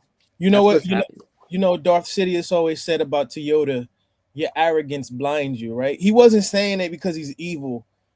It was because, yes, you might believe that you're true and good and you represent all what means that all mean good, what's all good in the universe. But your arrogance blinded you to the fact that the Sith is there and that they're coming for your ass, right? So what I mean by that is Kamala, her arrogance blinded her. She should have went on Joe Rogan. You would have probably lost, but you wouldn't have lost that bad. The fact that you can go she would have lost more because she would have been basically exposed by Joe Rogan to the point where everybody would have saw her for who she is. Which is why she couldn't handle a 3-hour interview. Which is why she wouldn't go on. Yeah, she couldn't she couldn't handle a 10-minute interview. They had to edit her. Everything was softball, and she fumbled the softball. She had like a 10-minute maximum where they can allow her to talk. And even those were scripted questions. That's how horrible she was. And she has so many tells too. I want to run an idea by you guys real quick. Because I'm not going to stay up too long. So there's a couple of things I want to get out while I got you guys here together. But I propose this simple paradigm, right? Well, problem. This is the problem right now. For all of the flaws, for all of the shortcomings, for all of the bumps and warts that the Manosphere may have, it is the only consistent effort to tackle or at least discuss this problem. And people like FD Signifier, the leftists, the left wing in general, have no way to really approach this problem. Bro, in 2026, there are more Gen Z men that have never had a girlfriend versus that have. Now all you want to do. It seems like every year, I've seen a YouTube video about this. Every year, it's only getting worse for men that are like in their 20s. Like just men in general. It's not, I'm not just saying it's just hard for men. It's hard for women too. But the loneliness in men the numbers just keep spiking up and up every single year. Mm-hmm. Now, if you fit inside that bracket, right? I want to tell you something. If you're a dude that feel like you can't find a woman that'll connect with you and, you know, like you for you, it took me almost all of my 20s to like realize I was meeting women in the wrong places, not, you know, doing my hobbies or what I like to do. And no, going to the hookah lounge and smoking and partying and dancing don't count as no damn hobby. No. Meeting people at the club is not a good idea unless you want one night stands. That's where all of my pretty much my one night stands came from, was meeting people at the club. It's almost like he's fucking his way back to something more conservative. The irony is palpable, but that's kind of what I think. That's what happens with a lot of guys anyway. It's like once you're out there for a while, you realize it's not that great anyway. It was fun, but you know, it's not supposed to last forever. Well, I I think don't even recommend with this clip, you're catching it. Like, that's why the Manosphere, like Black Manosphere, but we have a myriad of like solutions. That's why SBN passports, arguing game, like that's all there. What the FD signifiers have, they've got, like you said, they got no solutions. It's just platitudes. It's shit that works on women, and they're just trying to repackage it to men, and it's not going to work. Well, the other thing that works Right. with this, like, I'm not going to interrupt my enemies from keep making mistakes, but Facts. you know why this works so well? Look, he's filming this in his car, no good lighting, no good mic, but why does this work? It's because what he's saying is true. All the rest of this crap, the image, the lighting, that's all bullshit. And men realize it. We care about content. What the heck is he saying? And is it true? Yeah, If it's shit. true, we're going to listen. If it's Yeah, false, shit. we're going to roast you. HD is the black screen. The authenticity of it is a thing that's hard to like capture. And I think when you listen to guys like FD and Grits and Eggs and those young kids, the Jam Boys or whatever, it's so highly produced and stylized, it starts to lose authenticity. And so like even 100%. when I talk, even when I'm wrong, I try to be honestly wrong. You know, where it feels like these guys have broken away with some basic honesty and now they're just sort of propagandizing. But Hood, you got a point here. Like, the fact that you don't show your face means that you can't rely on imagery and everything else. You have to win by what you say, which gives you more authenticity than any of these other assholes, because they're already behind the 8 ball because they have to have their image looking good, and then people realize that they're fake. Let me finish this clip real quick. And shit, after a while, that shit gets old, and you might wake up with your shit on fire. But what it took me to realize, right? The girl that I'm dating now, I haven't been in a relationship, right, in 2.5 years. So I was kind of rusty. I've dated, but I haven't been in no actual like real relationship. I almost damn near forgot what it felt like to be in a relationship because it felt like it's been so long. And the last relationship I was in, I got cheated on. Bro. She came to me because I was putting myself out there on what I like to do. You know, I like to do music. That's one thing that me and her have in common. She liked to sing and she liked to do all, you know, all of that lovey-dovey stuff, right? When it comes down to music. And that's the biggest thing we have in common. So if you're meeting women and it's not something that, you know, something that like you're doing, like your hobbies and your passions or whatever, it makes it harder to find a woman you connect with, if you get what I'm trying to say. So if you're going out to the clubs or whatever. You know, and it seems like not because of guys like FD Signifier, because like I said, they really don't seem to have much to offer in terms of like help or just a plan or whatever. But because of things like the Red Pill and the Manosphere, people are finding a new path. And that was the whole point in the first place, was for guys to just stop doing the same losing things over and find a new path to victory. Because, you know, apparently niggas weren't winning enough. Nope. So over 60% of Gen Z men are single, and intimacy is at a 30-year low across both genders. So if you look at this graph right here, you see about 30% of US adults are single. But if you go to the men age 18 through 29, that goes to 63%, compared to women in that same age group at 34%. What's going on here? After reading the article, no one fucking knows. They try to personalize it saying men can choose differently, but ultimately it's a societal issue as the statistics indicate that. Men can do things differently, but if such a large portion of men are training in a certain way, it's a societal issue. But what do y'all think about this? Do men need to seek relationships at a young age right now, or should they just sit back and focus on themselves? Do not seek your relationship No. at a young age. Focus on yourself. And I'm gonna tell you why. And shout out to Miss Cantrell up here. She says, are women secretly the real relationship hunters? Men hunt sex, women hunt relationship. And I think that's a biological paradigm. I mean, let's take modernity out of the way for a minute. Historically, from that evolutionary biology perspective, women acquired resources through their relationships with men because women really weren't hunting, they weren't building, they weren't, raiding villages to bring back resources and whatnot. So women were hunting relationships, or at least relationships got imposed on women. One way or another, the relationship became the beneficial part of the deal for the woman. Whereas the man, more or less, they hunt sex, they acquire women. Look, men are basically hold on. We hunt for sex, but women hunt for slaves. Well, you're just describing a relationship, but still, it's the same deal. I argue. Women, I don't think men generally hunt for relationship the same way. Now, don't get me wrong. Men have the capacity to love and all of that stuff, and it gets muddied. But by and large, I think overwhelmingly, this is why you have this phenomenon of men checking out of the so-called dating market, and women are still sort of hovering in the dating market, wondering where the men went. A lot of the women they're hunting relationship because they can get dick. It's the other shit that they're really trying to hold on to. And so I do think that is a relative truth that women really hunt relationship. But however, this is what's weird about it.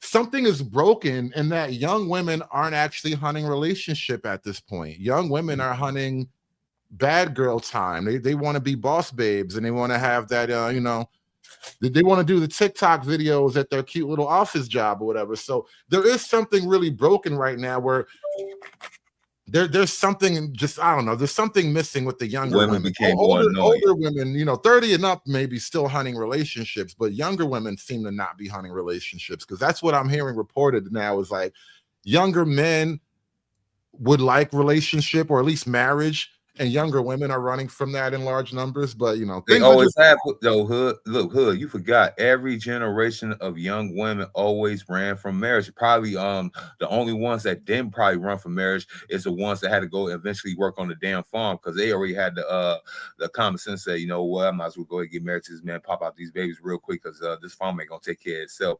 Other than that, these chicks be running away. They run. They don't want none of the go ahead. No, it's different though. Too, and this is the one thing that the feminists are low-key right about, but not for the reasons that they say. They think it's all about maliciousness and just being abusive. But honestly, and this is what the red pill is teaching us in the modern world, things like patriarchy and the order of civilization and all that, these things actually have to be imposed upon women.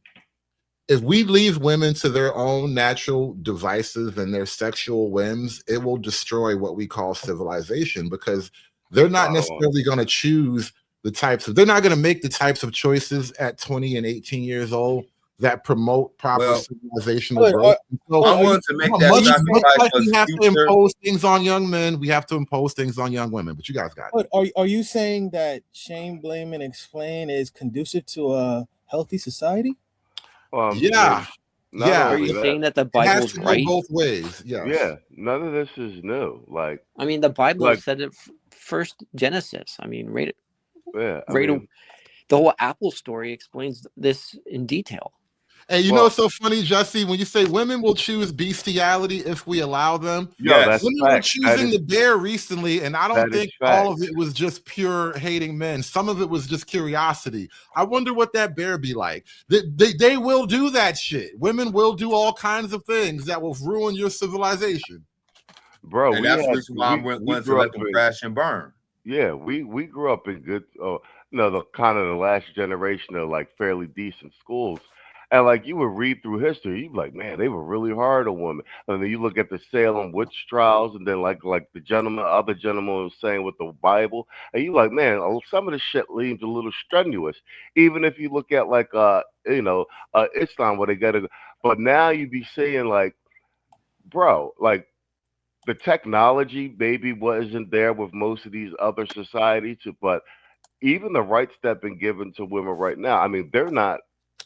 It's not even they're not even that broad sweeping and whatnot. You know what I'm saying? I mean, and in pretty much 2 generations, like these women have pretty much almost destroyed the entire social fabric of the country, let alone Western society.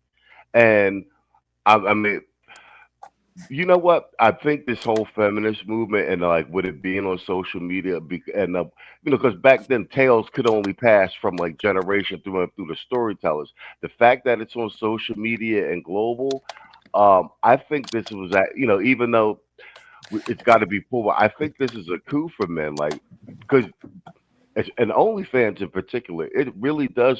You people used to always say this. Like, man, you being, maybe you go too far. But OnlyFans does prove that women's default mode is prostitution. Yeah, there's a And, reason. no, and That's I mean, unfortunate, right? and I mean all races, all ethnicities, all social and economic backgrounds. Their default setting is prostitution. Think about it this way too. If I'm not mistaken, I know corn is banned in God's chosen country. If you know, you know, in the Juicy Juice country. It is. And I know corn, but I'm not sure. I'm pretty sure OF is as well. Most likely.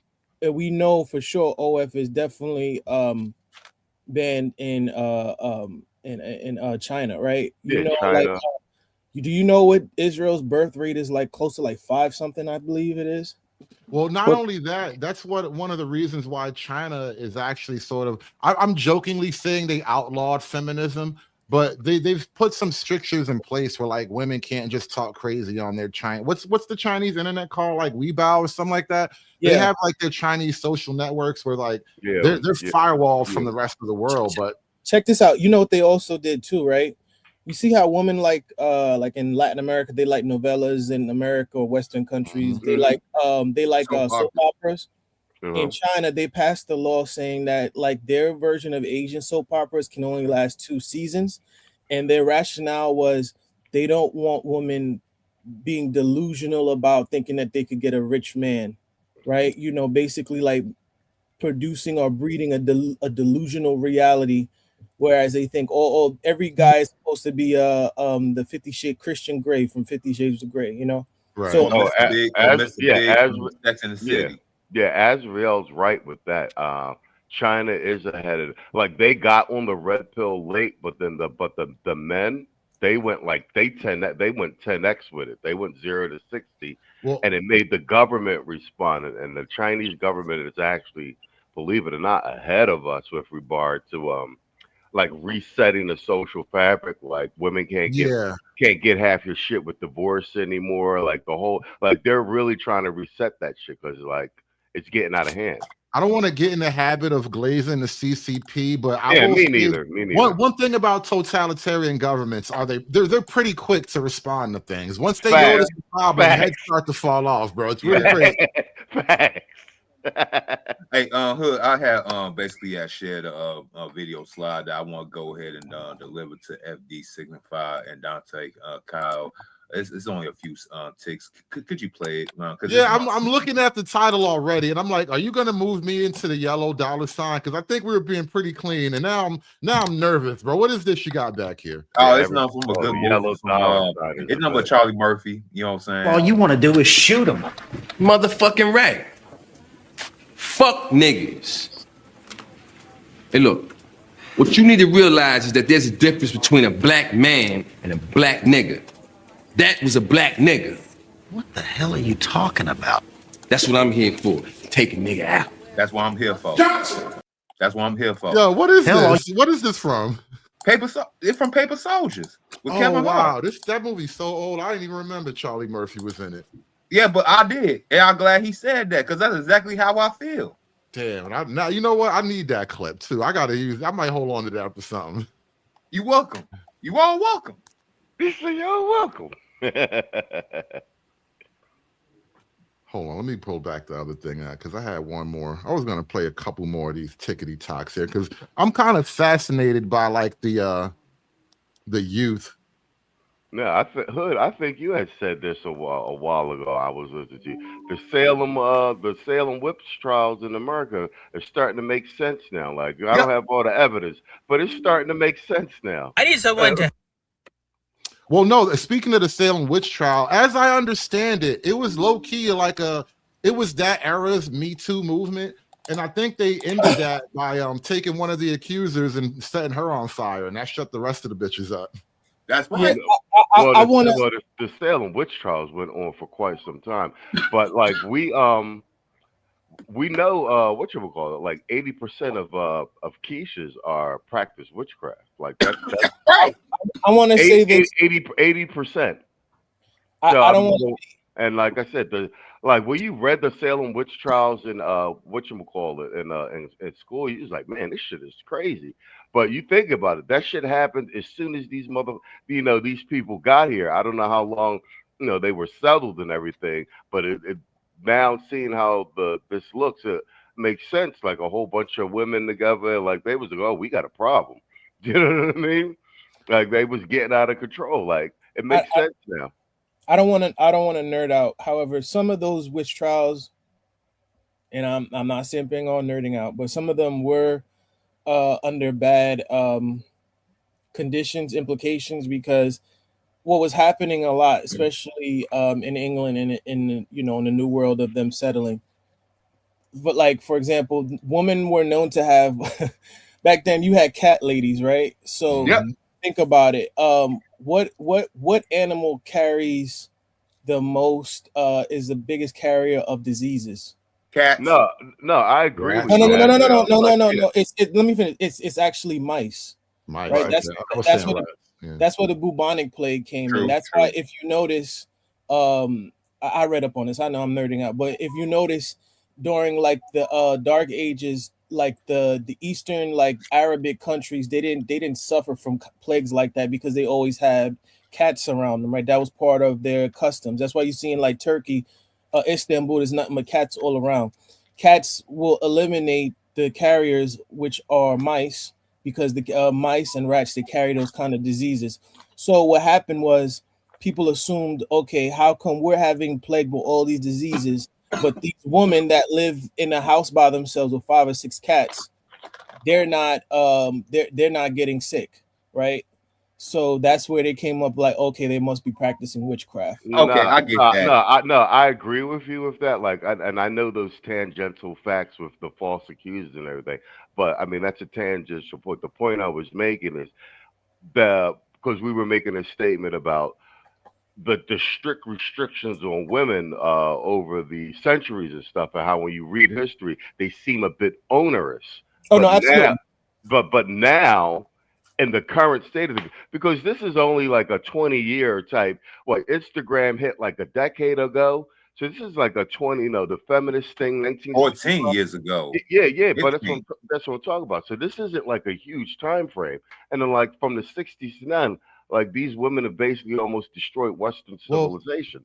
I mean, all on the boomer watch. So yeah, I know about the false accusations and shit like that. But I'm telling you, witchcraft did come over from motherfucking Europe and from Africa and from everything else. Yeah, and like hold on, Machismo. I want to put this in perspective a little bit because you're saying that we were harsher on women, which I'm not disputing, but I just want to put it in perspective. Yeah. That was also back when men had their hands and feet chopped off for different crimes and whatnot. Exactly. So the world was just harsher in general. So I kind of reject the notion that we were like somehow wholesale abusive to women. It was just we actually enforced the rules. You know what I mean? Because men always got the rough stick, bro. Men always got the straight into the stick. 100%. The punishment was relative to the time. Right? Yeah, we went tangential because I had to address the issue that Azrael was bringing. Because I was only saying like, remember when we used to read like history? Like, man, they were rough with everybody. We kind of got socialized to be a little soft toward women, so we were always sympathetic gentlemen. Exactly. But like now, as an adult, and taking the red pill stuff too, and seeing women going wild currently, you're just like, oh, that's why they wasn't playing around. Exactly. You know what I'm Hey, saying? the closest of that rendition happened over 140 to 120 years ago. Y'all remember this thing called the Victorian era? Remember we was trying to go ahead and be a pristine society over both sides of the pond over here in America and over there in England. And then after that little fiasco, by the time the 19 teens and the 1920s came, all that Victorianism went out the door, and these chicks was part of the lost generation, aka the flapper girls. So the end of the Victorian era also led to it was the industrialization. I think that's really what killed the Victorian era, because now you had large scale industrialization in urban areas. So quiet as same kept, as it's going on today places with like the England technology. and whatnot, you know, women were out there working too. So it really was the beginning of women leaving the house in mass before there was ever a mass feminism movement. The But same thing that's going I on right now. I want to get up to Freeman's journal here, because we're running out of time on this, and I got to squeeze Freeman in here. What's going on, bro? Hey, everything good. So to your point about the end of the Victorian era and industrialization, industrialization allowed men to earn more money earlier, right? So that did a lot to get sexual access for men, right? You didn't have to go earn your way up as a farmer, right? You could go work in a factory and live in a big city and, you know, do all that stuff, and you could acquire sexual access in that way. But honestly, feminism, in my belief, is just men's desire for sexual access. And the second wave feminism, right? The second, third, fourth, all that is a direct result of men post World War II initiating the Playboy lifestyle. Right? You know, that magazine came out in 1953. Freeman, I've recently been having some deep conversations about that very thing, about men's culpability in feminism. And I had to kind of back off the point. Like, dudes were, not every man, but a lot of dudes were asking for it. Yeah. And now here's the thing. There was another, what was it? There was this, I'll see if I can find it, put it in the chat, but a guy on social media was like, oh, see, this shows that you don't have to work for a woman who really wants you. And I think that's kind of a cope, man, because what you're doing is you're trying to play the sexual access game and you're just not winning at it, right? Hypergamy, such as it is only going to reward a few men. So if you're trying to play the hypergamy game and losing, maybe you should play the marriage game, right? But that requires looking yourself in the mirror and making some hard choices, right? And just being honest about it, like, yeah, I'm not winning at hypergamy. Maybe I should do something else, right? So, and this, I think the irony is men are built for responsibility. So when you see, you know, a 45, 50-year-old man who's never had responsibility in his life, he just seems like this pathetic child. You're built for responsibility. Even if you don't have a family, man, there are guys who haven't had families, but they'll have responsibility in some way, form, or fashion, right? They might some authority over something. Yeah, they'll support a bunch of charities, or they'll, you know, work for this organization or that organization. It's like they're doing something. As men, we are built for that. You know what I mean? So, you know, you're not getting that benefit because you're not getting married, and then you're not getting the sexual access because hypergamy just screwed you. Let me see if I can get you to tie some threads together, Freeman. Let me cut you off for a second here. When it comes to Gen Z men in particular, and the sort of lack of purpose, lack of, you know, embracing responsibility, what do you see a political fallout, or you can take it this way if you like? What do you think the left-wing approach to solving this problem for Gen Z men in particular is? Because I've been kind of picking on FD, Signifier, and that whole camp for not having a model, but that's what's needed if you're going to be on the left or the right. At least the right has a model. Well, yeah. What do I think the left's solution to Gen Z problems are? Is that the go for question? that one? Go for that. It was two questions, so go for that. I don't think they have a question. I don't think they have a solution. They only know feminism. They're just LLMs, right? They don't. There is no reality construct in which Gen Z is having a problem if they. The only problem they have is if they're not left wing enough, right? If they're saying the wrong things. You're not So- gay enough. Yeah, you're not you're gay enough, don't you? Are you? You don't want to go protest ICE, right? You don't want to give your girl this strap on. What's wrong with you? Facts. But you can't take the pegging. You can't take the nigga on the pegging. You can't take the faggot. You not mad enough Megan to or take the pegging. faggot.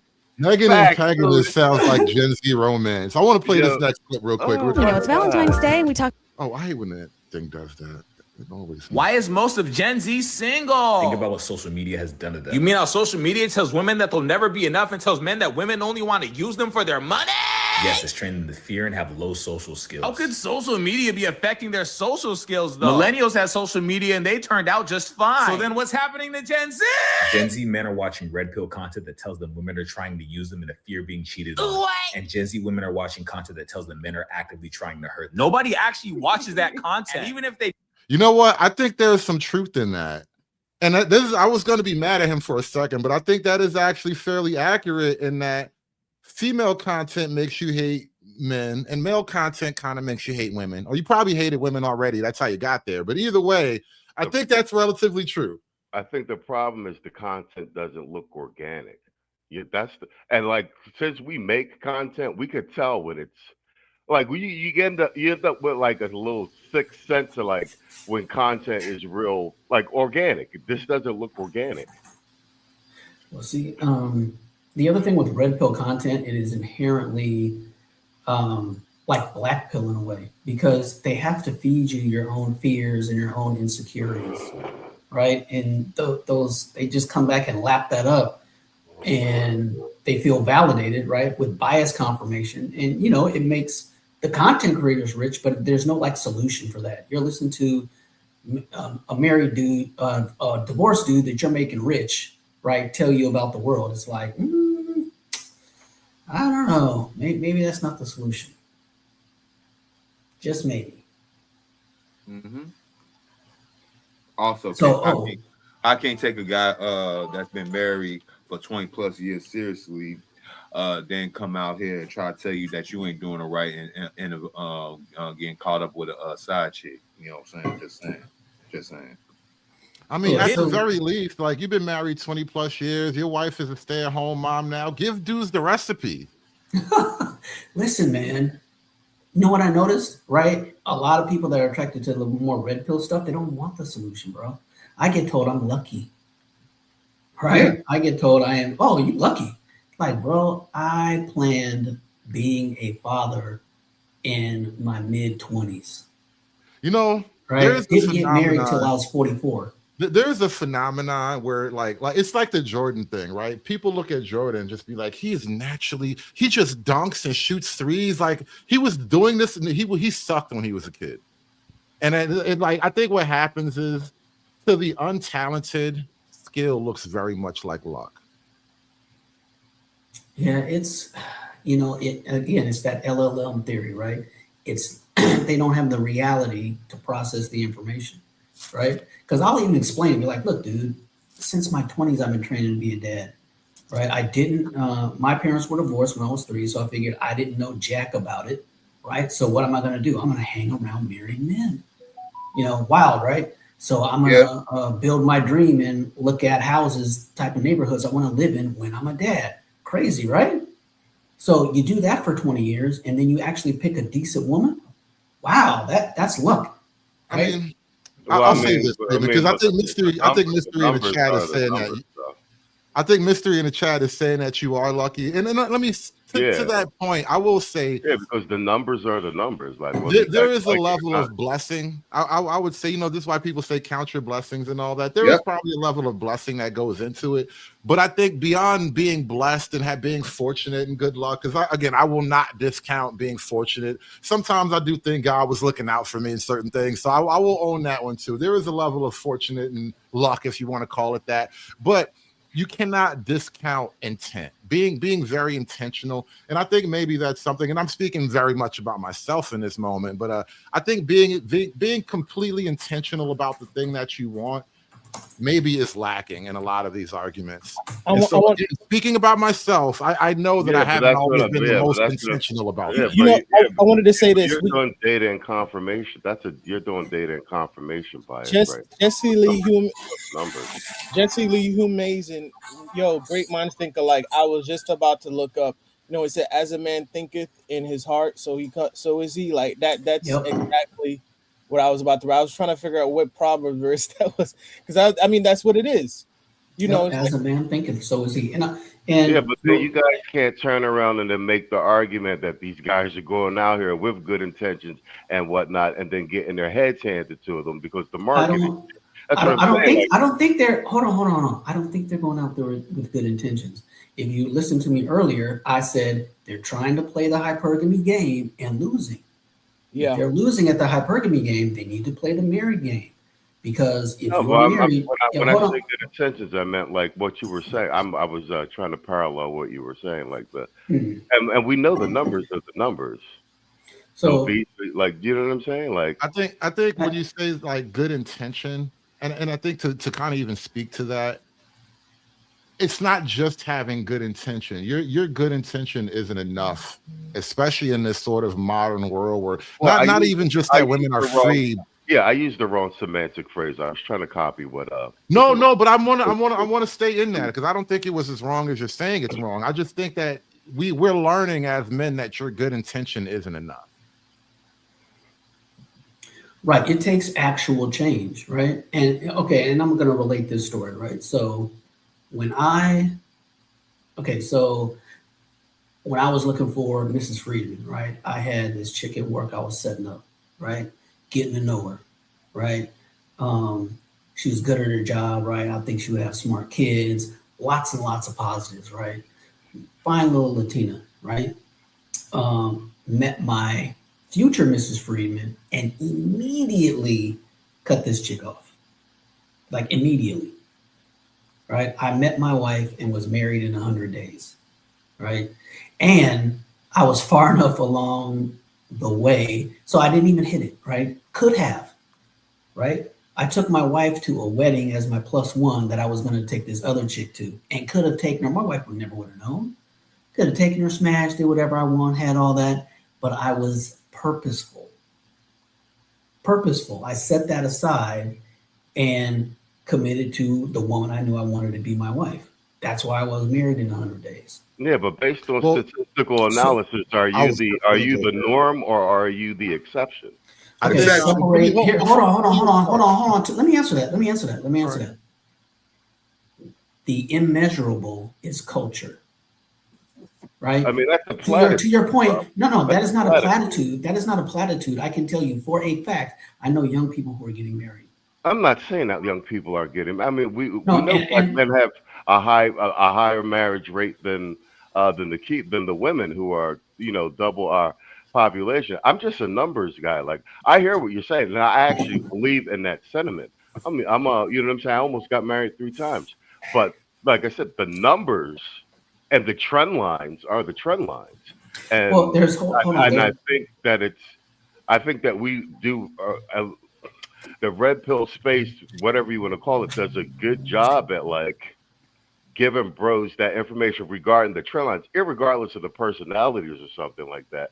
Because then it also makes you realize, because a lot of guys are out there thinking like, bro, is it just me? Am I crazy? I'm out here doing what the fuck I'm supposed to do. And then when you get the data, you're like, oh, okay. Right. That paradigm shift is important. To the numbers issue, Machismo, I think the reality is, like I was saying, your good intention is not going to be enough. The numbers are what they are in a sense that, like, and I've been calling the Manosphere space the therapy space, and we're kind of low key getting into that right now, which is not totally pejorative in that. It's just that we are in this sort of time where we're trying to figure things out more than just being angry, and I think not everybody's going to make it, bro. That's 100% reality. Not everybody's going to make it, and I don't ever want to sell a package as if everybody's going to make it. That's not the package I want to try. You can't sell it though, Hook. You can't sell it. Just do the Thomas Sowell approach. Just don't offer no solutions. No, but I'm just saying 100%. Like I'm always saying, bro, collateral damage. I only expect a Pareto distribution. I only expect 20% to make to make good anyway. Yeah. I mean, Yeah, if we that get sounds 30%, if we get 30%, that's a win. So I mean, I guess the goal is to, and that's the condition of man anyway. We hit the battlefield. Half y'all niggas ain't gonna make it. Let's go. and so Machismo, to kind of tie all these disparate points together, I guess the goal, and especially me calling it the new therapy sphere and all that, the goal is to try to position yourself as much as possible to get into that 20-30% Pareto distribution. Exactly. And here's the thing. One more thing about data and statistics. Okay. Marriage rate is going down. Yes. So is the divorce rate. Yeah. So me, right? You can come to different conclusions if you want to, but me, I think that people that shouldn't be getting married aren't getting married. And the people that are getting married should be getting married. Hence, there's less divorce. But that's just my interpretation. You can interpret that any way you want to. That's just me. I'm gonna let this clip run and then we're gonna wrap it up. What would that do to their self-esteem? Because it affects their confidence in the real world to the point that they're scared of approaching each other. Okay, so they're not dating because they have social anxiety. But is that the only reason? This is just one factor among other things like people's priorities, which is trying to be successful in life. When I was young, I was trying to be successful when I had plenty of time that day. Because dating back then was a luxury. Nowadays, Gen Z is convinced they need to make 7 figures or they're worth nothing and they think their life's over at the age of 20. Where would they get that bright idea? I hope it's not social media. But why would they put success before finding a soulmate? Because in a sense, it is important to survive and be able to survive on your own before you think of having a partner and having to care for them as well. If you can't take care of yourself. Nobody needs millions of dollars to take care of themselves. So what would make Gen Z think they need that much money? Think about it. You go online, you see all these millionaire 19-year-olds with cars, and you don't have millions or cars. The other thing you see is Red Pill content saying women hate you. How would you feel about yourself? I would feel completely awful about myself because the internet told me so when I would call myself garbage. But what about women? And vice versa.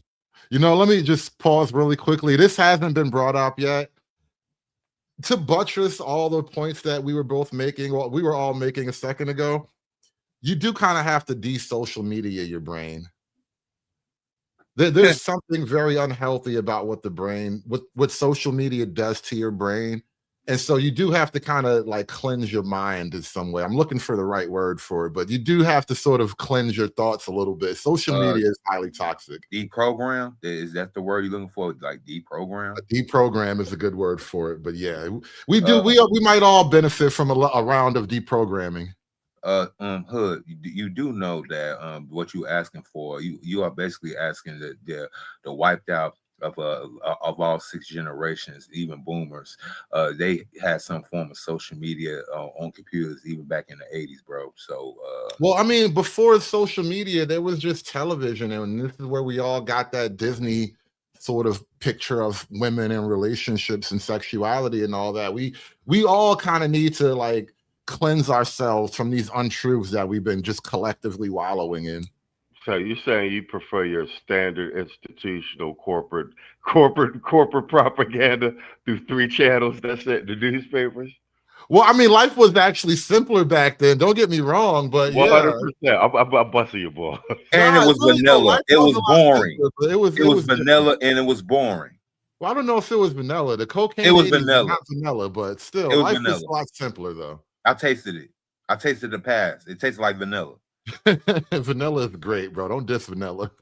One of his favorite celebrities living their dreams, 5 mansions and 5 cars. I'm not enough. When you look at your life, you have no cars. Uber everywhere. Again, men are actively trying to hurt you and hate you. How would you feel about yourself? I guess I would hate myself and never think I'm enough, and then eventually I would get surgery to try to keep up with everybody I see online. I would say the problem is social media. It's a focus of negativity, and for some reason, the thing people fear the most blows up the most. You want to know what I fear? I fear you 8, but it's too late.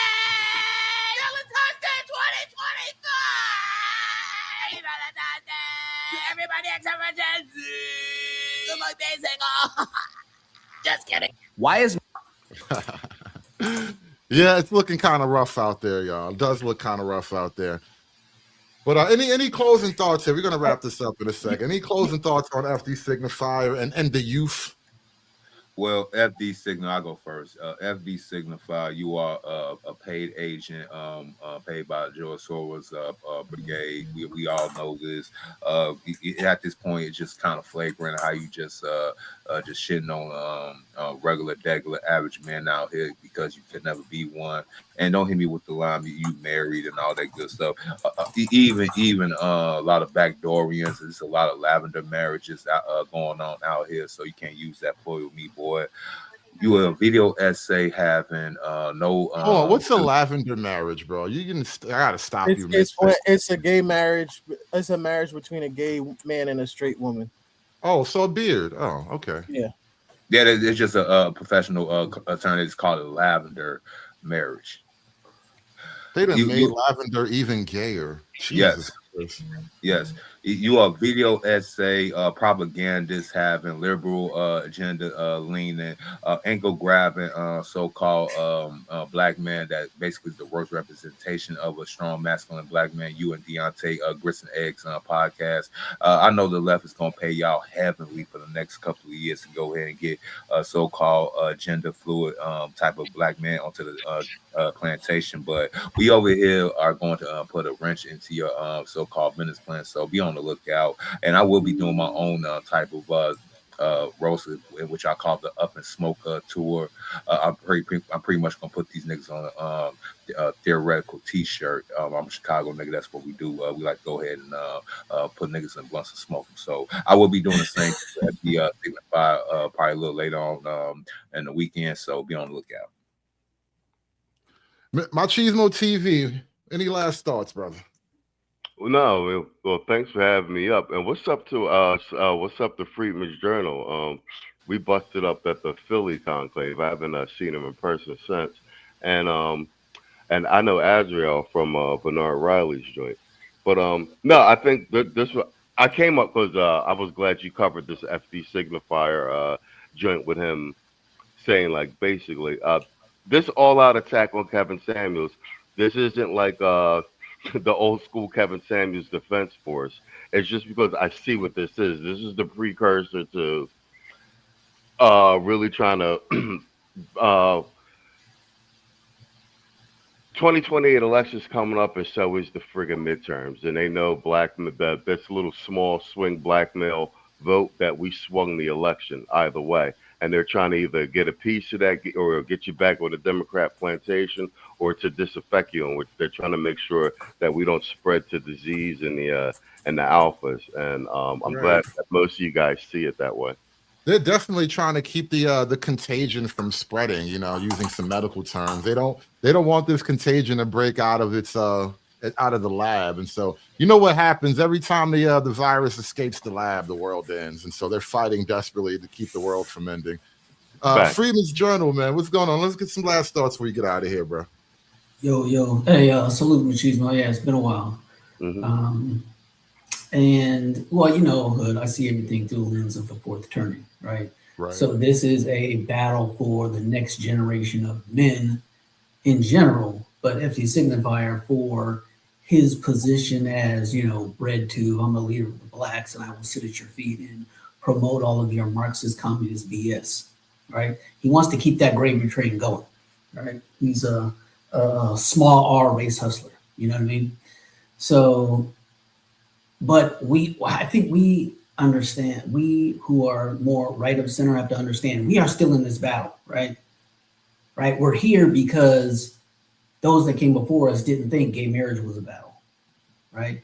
We're here because those that came before us didn't think it was a big deal when the ACLU started suing, towns like Dothan, Alabama for praying at high school football games. And now here we are. They're trying to make your son gay.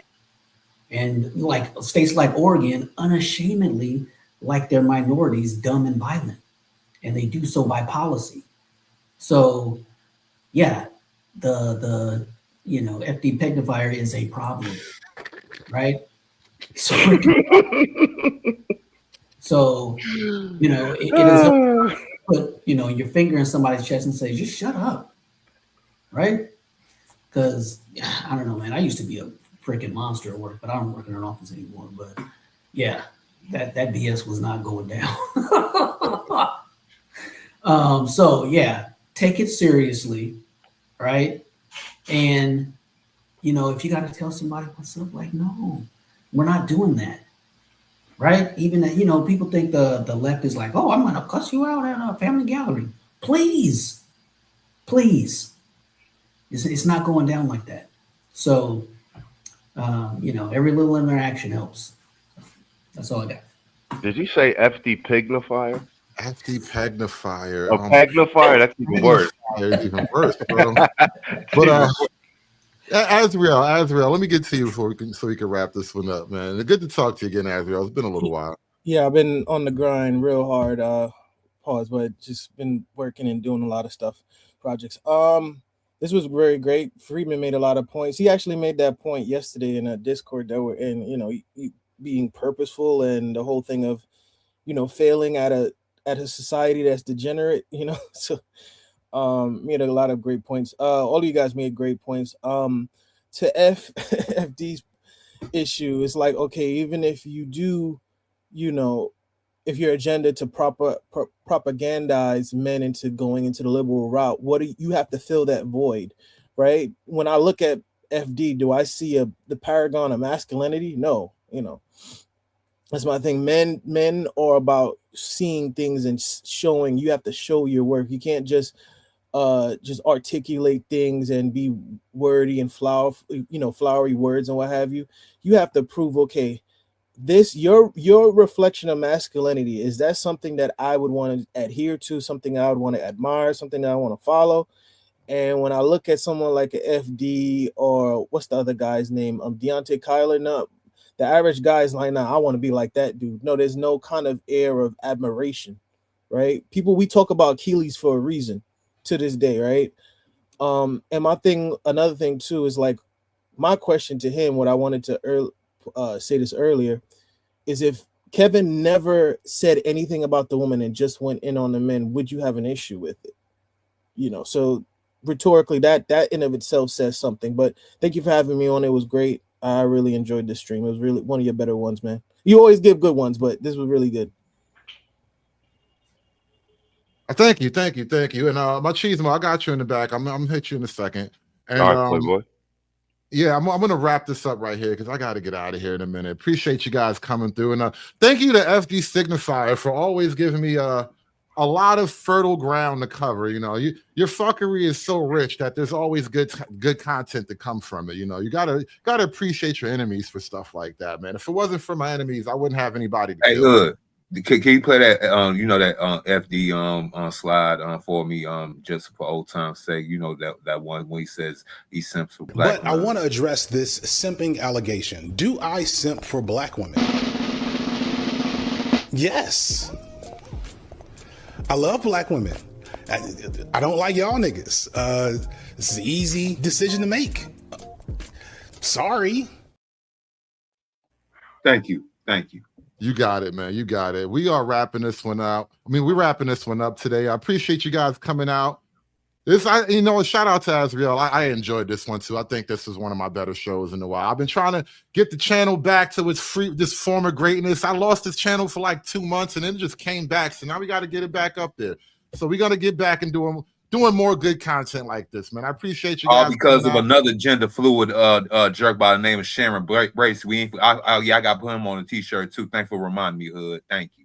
Well, that one wasn't on him. I don't think it was on him, but he can get the smoke too. It don't matter. It doesn't matter. Fuck it. But we're gonna get up out of here. Appreciate you guys coming out. This has been FD Signifier versus the Black Manosphere. Again, was Kevin Samuels anti-black? Please leave your comments in the comment section. I will catch you guys on the next one, y'all. Peace. Aspiring to be patriarchs like what white men have, that isn't freedom. That isn't gonna help anybody. It's certainly not going to help black people. It's done. It's done. It's done. It's done. It's done.